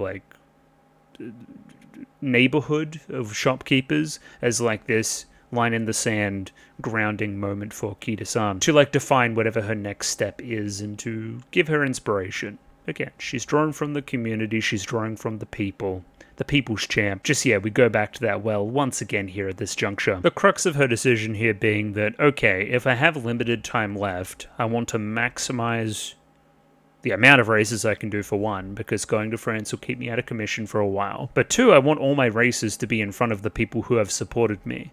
My fans, I want to make it like a festival, I want to be the star, I want to see their smiling faces, all this stuff that channels really nicely into that finale moment of her seeing the adoring crowd and then giving her that final push. And yeah, as she said, now we're going to do a big spread of races.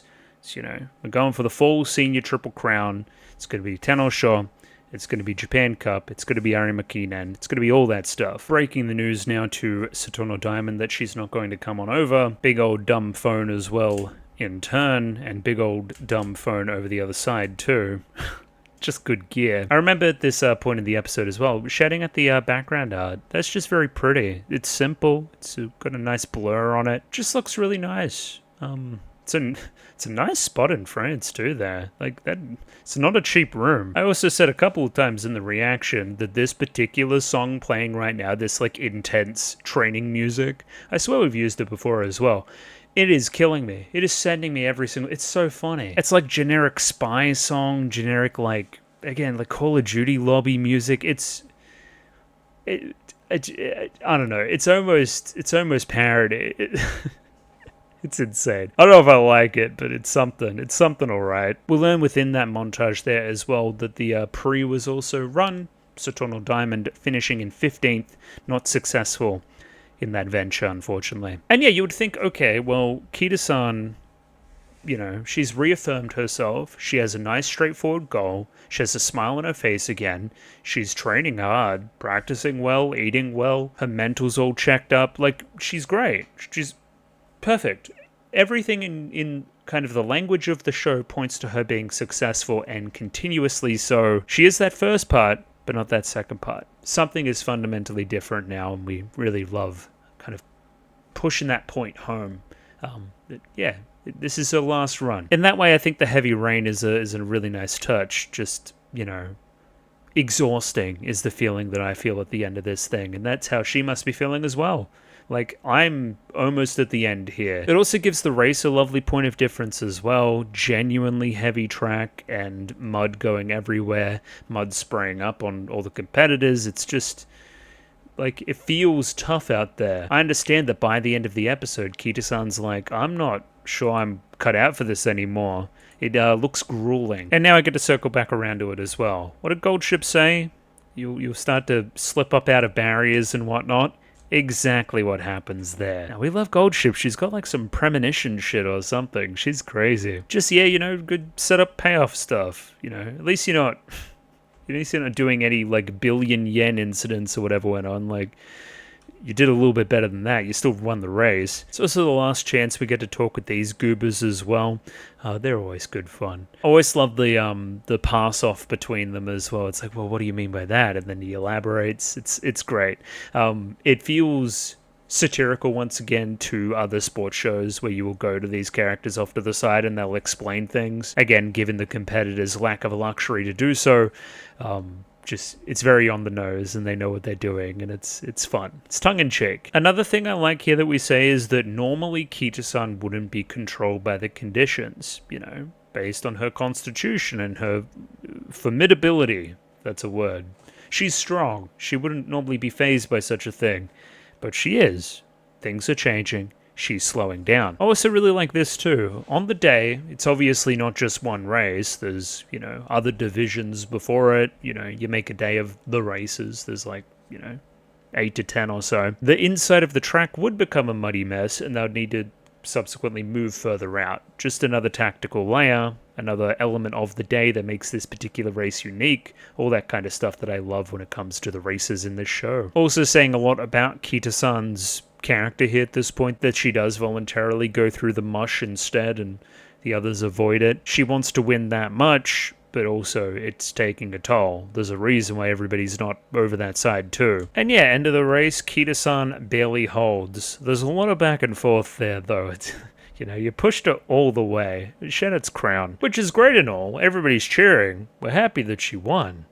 But a few people in the know, like Nice Nature over here, look over at Kita-san and they're like, oh no, she's like spent. Normally when you finish a race, you're all like, waving, smiling, having a good old time. Nah, she's done. You can see it. And in this long setup thing, with the Rubik's Cube and 6 G1 victories, this is now the 6th. I was fully now under the expectation that she would not win another race. Like, that's how strong the foreshadowing there was. The last of the knowing looks here as well. Saturnal Diamond, back from France, looking at that last race. I mean, it's maybe a little bit sheepish to go see Kita-san considering what happened overseas, but just, we all know. We know what this means. Look at her gasping for air. Like, it's all not good. Which leads us straight into episode 11 with the press conference on TV, Kita-san sitting in front of this banner. We've literally seen this in episode 3. She's about to retire. I know that she is, damn it. Which immediately made me think, I'm like, well, there's 2 episodes left. What do you mean you retire?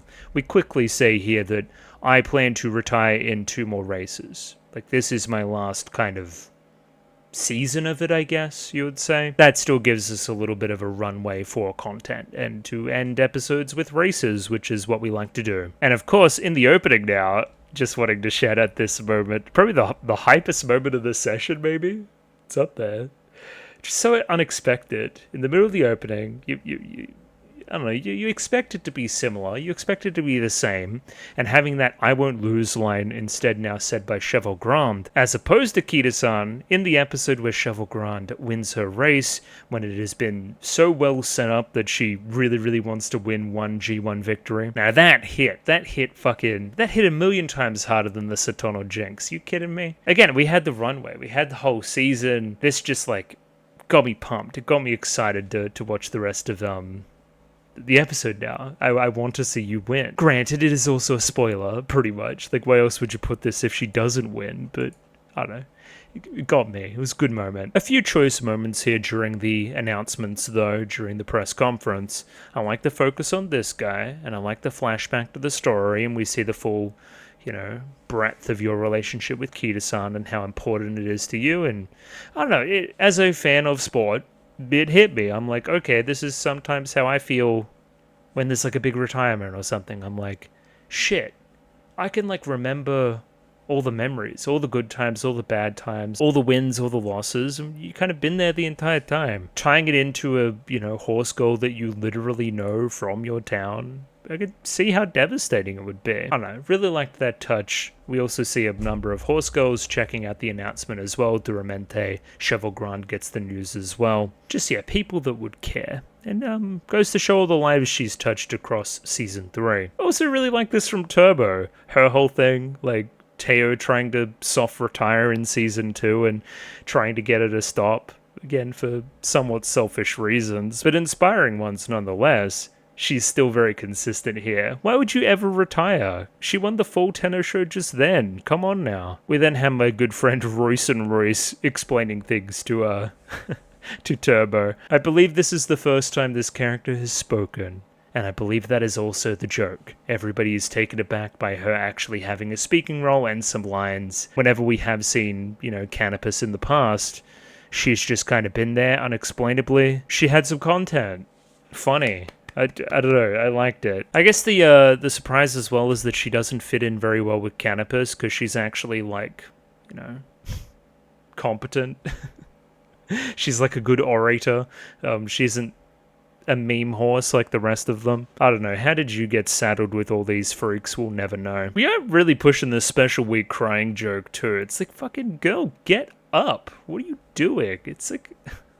Didn't even remember her crying that much towards the end of her own content. Just an emotional wreck. Anyway, Kita-san wants to triple down on training. Again, we kind of have that candle that burns twice as bright, burns half as long type mentality to it. Okay, if I've only got this much left, I might as well go as hard as possible. Don't leave anything left in the tank. All these sayings, all these metaphors. A small scene here between Cheval Grande and Crown, albeit important. Crown here says that she's going to miss Kita-san. Like, we've been together this entire time. It's going to be weird not having a race, with her in it and her not around and stuff. And Cheval Grande's like, miss her? Why would I ever miss her? She's just beaten us the entire time. Why would I want her to stick around? Her journey in the episode is understanding competition. It's a bit of a two-way street.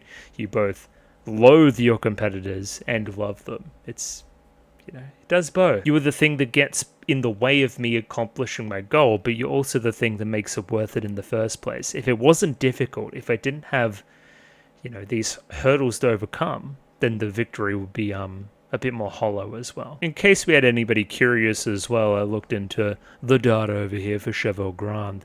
That was her last win. So she didn't really go on to bigger and better things. Did go overseas though, Dubai and in England and stuff.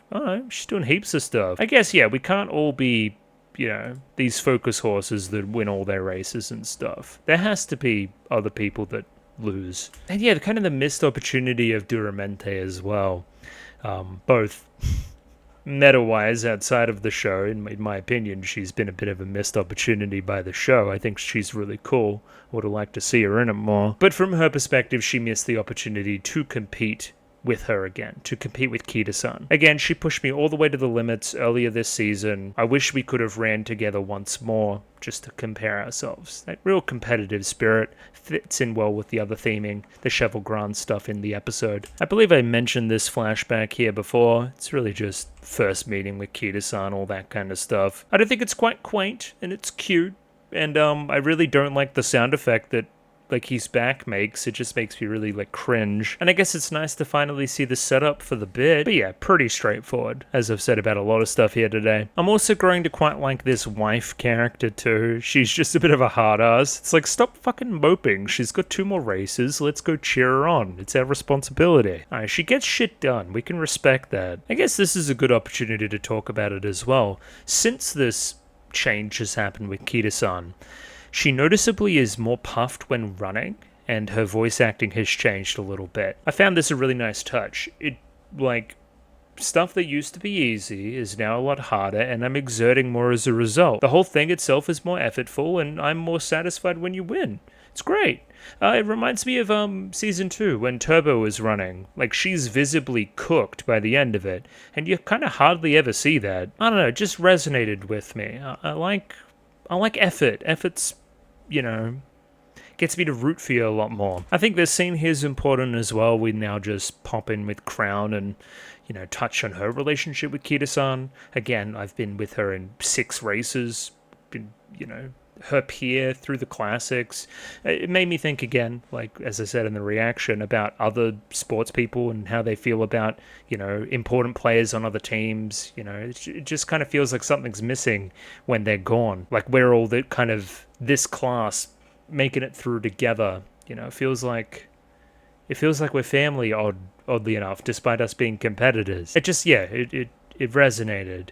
It also works in contrast to Cheval Grand, who does not feel that way at all, or at least needs to learn to start to feel that way. She's very much more anti. She's like, I don't want to, I've lost every race to you. No thank you. We address this here now as well. Hey, Satono Diamond, why don't you enter, you know, the Iron Makinen? Surely you would be in there with Kita-san. Kind of like this fan vote thing. She opts not to because she won't be able to put on her best performance. She won't be able to put her best foot forward. Now, this is where the show differs from real life. They can continue to race after this point. There is Dream League trophy stuff. They're not gonna... This isn't the last opportunity, I guess I should stress. I don't know. I think about how important last season it was to McQueen that she and Teo race together one more time, and that not eventuating, and there being like lots of tears and stuff, and again, you having the opportunity to do that now, and you opting not to. It's just, you need to rewire yourself. You're like, okay, well, that's what they wanted last season, but not this season. Gotcha, okay, it's fine. And there's more after, you understand. Once again, these 2 scenes back to back, Cheval Grand now given the stage to explain her feelings about Kita-san. When I first heard that she was quitting, I was like, why? I never had the chance to beat her, and now she just up and leaves. And of course, you have your investment there. You know exactly what this situation is like. I remember the law running second to Gentle Donna a number of times. Yeah, had to look it up, had to remind myself. But yeah, you know this firsthand. In my case, I never beat that person, but now you've got your chance to, in fact, go get him, Cheval Grand. She also says that feeling it's close to infatuation, which we do play with. It's the whole I hate you, I love you thing. It gets a good run. Once again, it's a little bit 11th hour that you're like, oh my god, I'm confessing to this other horse, but it's cute enough. It's cool. It's now full-on focus episode territory. Flashback, Cheval Grand, first introduction to Kita-san. She's the type that I don't deal with very well. Bubbly, confident, determined, knows her stuff, says it, goes and does it. It feels like, you know, I'm stuttering, I'm second guessing, I'm looking down. She's just so perfect. She's got it all, and I'm so anxious about things. I felt like she was everything I was not. And honestly, that just caused me to resent her, to not like her very much. Because whenever I see her, I start to not like myself. Which, I mean, okay, you guys have shipped characters before. This is like typical, because like one character is dominating another character's mind. It's not, you know, uncommon for somebody to take that the step further, and then it's love. Rivals to lovers, enemies to lovers, it's all that same kind of stuff. You guys know. But it's also this thing, like, she was so dominant, Kita-san, that now I look at her keeled over here, gasping for breath, and I'm like, well, where did you go? This isn't what I'm used to. I was wondering if we we're going to play with this at all. Is the victory here lessened at all for Cheval Grande because of the state of you? Because you're slowing down a lot? Is it Mickey Mouse? I don't know. Like, I don't think it is, but the show maybe should have addressed that a little bit. You're getting Kita-san at a good time, put it that way. That being said, it was smack bang in the middle of 2 wins as well. Beating her the Japan Cup, when she's trying so very hard to do this, you know, fancy Triple Crown or whatever you called it. The senior sweep. Yeah, it's worth something. She definitely was trying. And just like that, it's race day. The well-anticipated and well-attended Japan Cup. Fans all around the globe checking in, of course. Everybody's watching. Everybody's eyes on the race. And once again, it's kind of this main 3 that we're focusing on. It's one of the last times, too. Crown, Cheval Grande, and Kita-san Black. Really, really, really fun joke here. We have these characters. I believe they were first introduced Gold Ship, that episode, where it feels like they're kind of Gold Ship fans that wandered in and had a look, and, you know, must have become fans of some of the new girls as well, because they keep showing up, they keep hanging out. They here take the role of comedically over-the-top exposition, whilst the other 2 are silent, because they want to focus on the race. It's one of the last times that we're going to get a chance to see Kita-san Black run. Let's focus. Let's lock in. Just really sweet. Of course, these guys have the whole journey from season 2 as well with them. It's nice that they're showing reverence, showing respect. Also love some of the stuff from Cheval Grande here about knowing Kita-san's habits in races. Like, she gets out to a strong lead and tries to maintain as a stayer. I've seen this tape 1,000,000 times. I've participated in it. Like, it's going exactly like it has done before. How am I going to change things? And then we do our whole I hate you, I love you shtick. You know, the thing I hate the most about you is that I don't hate you at all. You know, you guys seen it. Come on. But they sell the moment. It does lead into it a little bit quick. You could have had a bit more of a build-up here to make it, like, really hit. But, you know, we play the insert song. Once again, I believe that's Cheval Grande's VA on the vocals there. Sounds great. Appropriately over the top, appropriately cheesy. Pairing it with Cheval Grande being honest about her emotions as well here at this time. It all works. It's straight out of the playbook. But the playbook's the playbook for a reason. Once again, just reiterating for the audience, for the people in the back, Cheval Grande looks at Kita-san and sees everything that she isn't, and that makes her frustrated.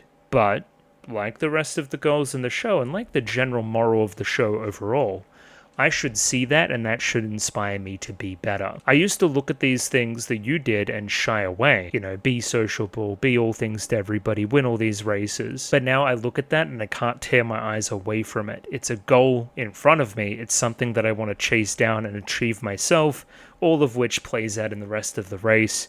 Very, very well done. It's just good stuff. This is satisfying. It's nice to see her finally win. The chase down's good too. You're no slouch. You're still trying your hardest too. Something about the way that she's fucking animated too. She's just going hell for leather. Very, very inspiring. Once again, seen better stuff in this lane in the show, in season 2 specifically, of course, but it's still good. The standards were set very high. And just one more time. Such a strong character design too. We kind of see her back finally here too, and get a good look at that cape. I don't know what you like. The tailcoat looks great. Love her colors. Yeah, just good horse. And ending the episode there, finally some acknowledgement from Kita-san as well. Walking over, congratulations, holding hands. Very cool. And as I thought, maybe this was going to be a passing of the baton moment, and then Cheval Grande was going to go on and win everything. Not quite. Not quite in history, but that's okay. She'll get over it. She got a win. She got her G1 win. And just a nice, calm scene here at the end as well. Just Kita-san meditating on the race course that she's never going to attend again after this point. Like, you know, things are winding down. The next race is the last chance, and being all nostalgic here with Satono Diamond. It just all fits. Love the lack of music here. It really sells the moment for mine. Looking backwards, going down memory lane, perfectly setting us up for that final episode. Final episode now, Arima Kinan within our sights. Kita-san here waking up earlier than Satono Diamond, back locked in again, giving it her final shot. Kita-san training very, very hard once again. You know, running it to empty. That's what she's doing. But also inspiring everybody else along the way. Crown witnesses this, makes her want to do extra laps, and Cheval Grand's looking down now a winner, looking down from her high horse a little bit, inspired equally so by seeing Kita-san put in the extra effort. We get a small scene here as well, Speaker rallying around Kita-san. It warms the cockles. Again, she's gone through her journey now with the support of everybody. It brings up a lot of that season 2 juice about team leader and whatnot. It's just very supportive environment. No wonder she's out there shilling for them at the open day at the end of the episode. And I guess that's what we lead off of that scene, or end off of that last scene with. Like, okay, there is something that I'd like you guys to help me with, and it's costuming. So then we get everybody in a room and everybody has their ideas, some of them good, some of them not so good. Really love the framing here too. It looks like she's wearing the shirt a little bit. It's adorable. Fucking, at least give it like a carrot undershirt or something. Like, what do we...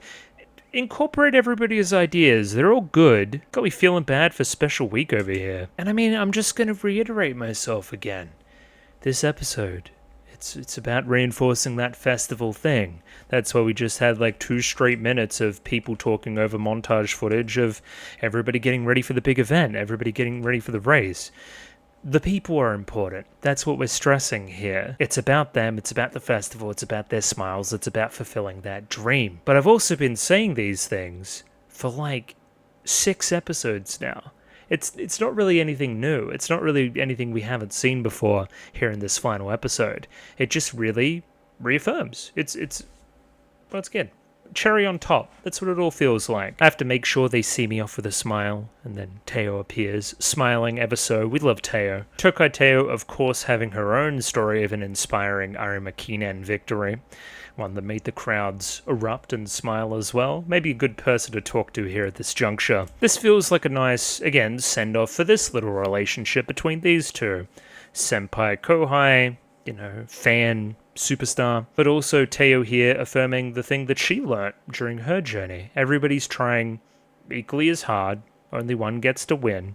Remember again, Ghost Teo and everybody else competing in her wake gave her a nice sense of perspective. Still, I think the winner is the one who, no matter how tough or painful it gets, keeps working hard to the very end. Something that we see demonstrated by Kita-san, and explains Kita-san's character overall as well. Like anybody else that's slowing down, sometimes they just spit the dummy and slow all the way down and just never win again.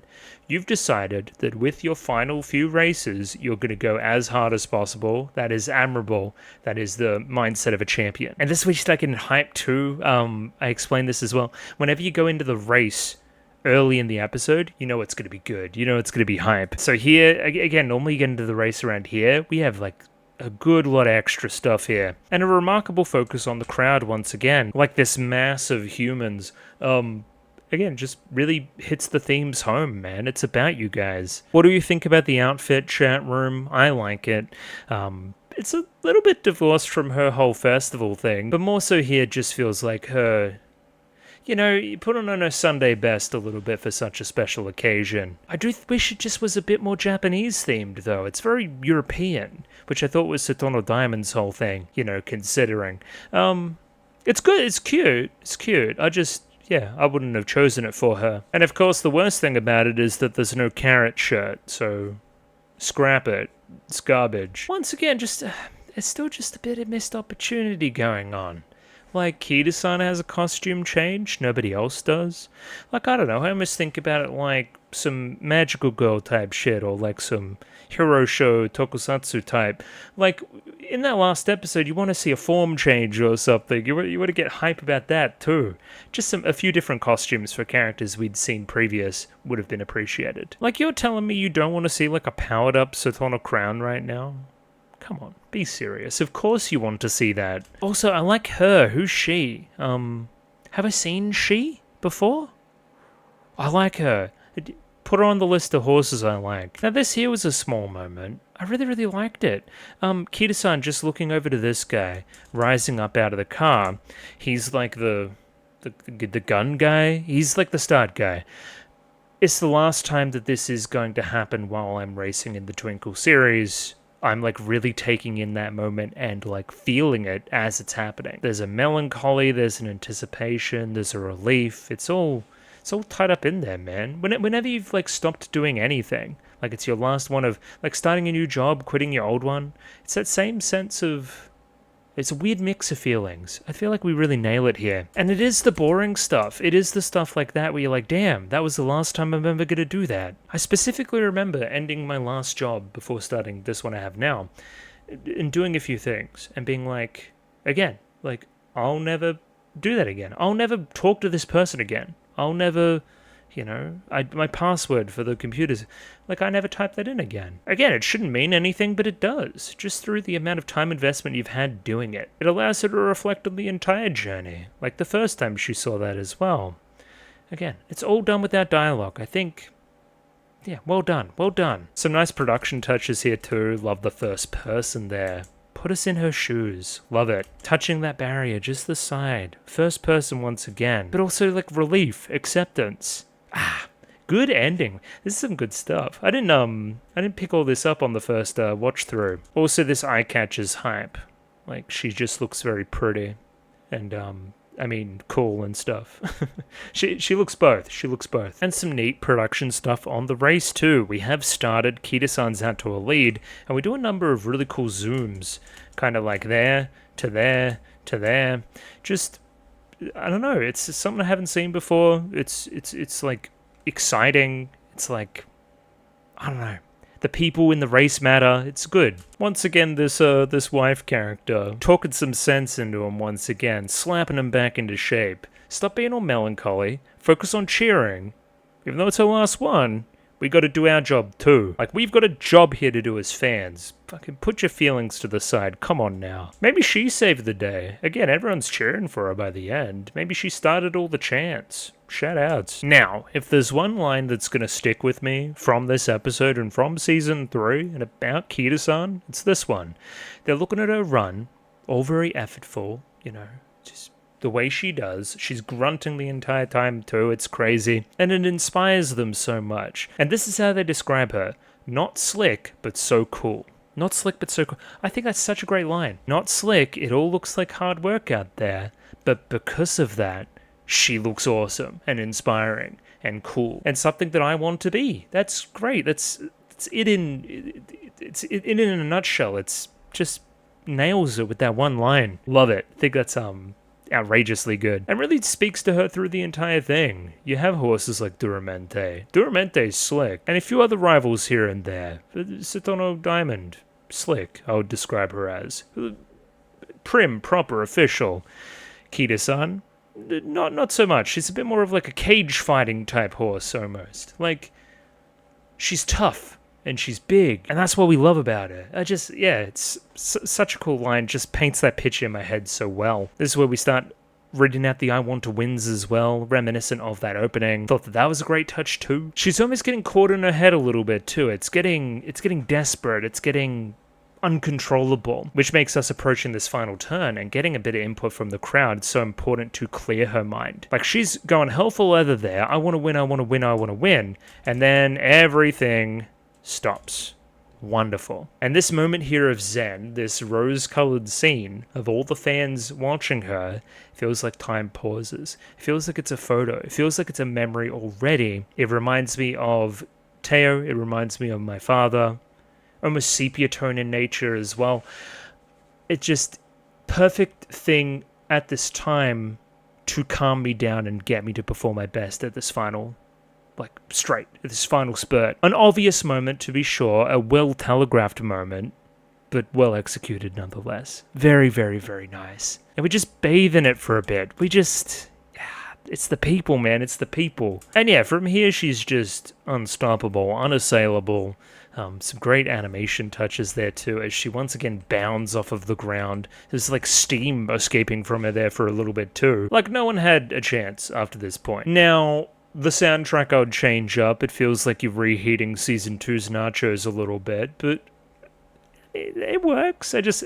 do something different. Do something different. That's all we want. We painstakingly pan around to everybody as well who are offering their cheers, their congratulations. It feels like everybody's unified in their support of Kita-san. Not a dry eye in the house. A few shots here really cool. Love the stuff in the foreground here. Just such a sense of depth. Feels like we're up here in the crowd as well. It feels like, you know, me cheering on for her at home is also inspiring her. It's great. I mean, she did it in a canter. I think the Wikipedia said she won it by a length and a half. Wasn't close. Good win. And then we just bathed in it for a bit. She won. She hears everybody. She hears all their congratulations. The confetti's a wonderful touch as well. What a scene. Now, this is what I want to do as well. Satono Diamond, feeling inspired in the wake of this scene, this festival that she's created, considering their rivalry. Let's see what happened with Satono Diamond. Not so much. Didn't have another victory in G1, won a G2 race, the Kyoto Daishoten, before retiring later that year. Hey, still ending on an Aramakinen though. Not winning, obviously, but still ending on it. Good stuff. How about Duramente? That's another good point to check. Let's do that. Ah, there you go. Never raced again after 2016. Gotcha. Also has been busy as a breeding stallion. Good on ya. You go. And yeah, I mean, moral of the story is that Kita-san is a cutie patootie, and she gets to do a cool idol show after this as well. I forgot that we were going to do this. It's equally as good as the one in Season 2. It's less exciting. I've seen it already. But it's really, really well done. It's very, very well animated. I don't know who this literally who is as well, but I guess she needed to be in it. Sure, why not? Cheval Grant gets to pop off though. We fuck with Cheval Grant. It's very, very expressive too. Even the face is getting a little bit like stretched and the stuff. As a point of difference from the rest of the show. We definitely play up into it, and once again, one of the more impressive things about it is how we see there, that's a good example, straight from the 2D to the 3D seamlessly. I don't even see much of a, like, it doesn't register in my brain that much is different. There's some even better examples here too, like, I think that on the wide was the CG, no? Like, some element of that is the CG? No, it's not, it's just very, very smooth 2D. Cool. See what I mean? Very smiley. The edit on it's great too. The song's already good because I love the opening. It's just very well done. And surely inspiring the next generation, giving me those Season 2 memories of that Teo performance inspiring you, that being like the starting point for you and Satono Diamond. Surely again you're doing that for somebody else. That's how this thing goes, man. You know? Another trip around. Oh yeah, briefly Dad. Briefly. For a second. I don't know. He's here, sure. Starting the next spring. Open day, open campus. Everybody checking it out. Reminds me of the open campus for Kita-san and Satono Diamond back in the day. Reminds me of the open campus from Season 1 too. That along with the whole team speaker thing, the sign, the billboard, that connecting to Special Week. It feels almost like we're sending off speaker as well. And kind of this chronology, this timeline to it. And like with all things Zuma Musume, they don't fucking cark it. The horses live on forever, continuing at school, continuing racing, just like they would have wanted to be. It's like horse heaven. So shout-outs. I mean, the next generation leaving that Rubik's Cube for somebody else as well. The next greatest horse, best girl of their generation and all that jazz. I'm sure somebody will come and fill those shoes. And that was Season 3. It's pretty good. It was a good time. Of course, again, I've had my criticisms here and there, of course. Nothing's perfect. But mostly, I mean, just good TV. Solid, consistent, characters are good, funny. It is what it is. Next up, it is the next one. It's the one with like a movie or... Put it up on screen, it's that one. I'm probably going to do the version that has more scenes, albeit with a twist. I don't feel right doing that much content at once in the middle of the week, in the middle of next week, because we're busy at the moment. So, like, I don't know, am I getting that much more extra out of it by watching it all together, or should I just do the episodes? Please tell me. I don't know. I'd like to know. Either way, next one's up on Patreon. Like the video, subscribe, all that other kind of jazz. I'm out of here. Thank you for watching. I'll see you next time. Ciao. Goodbye. See ya.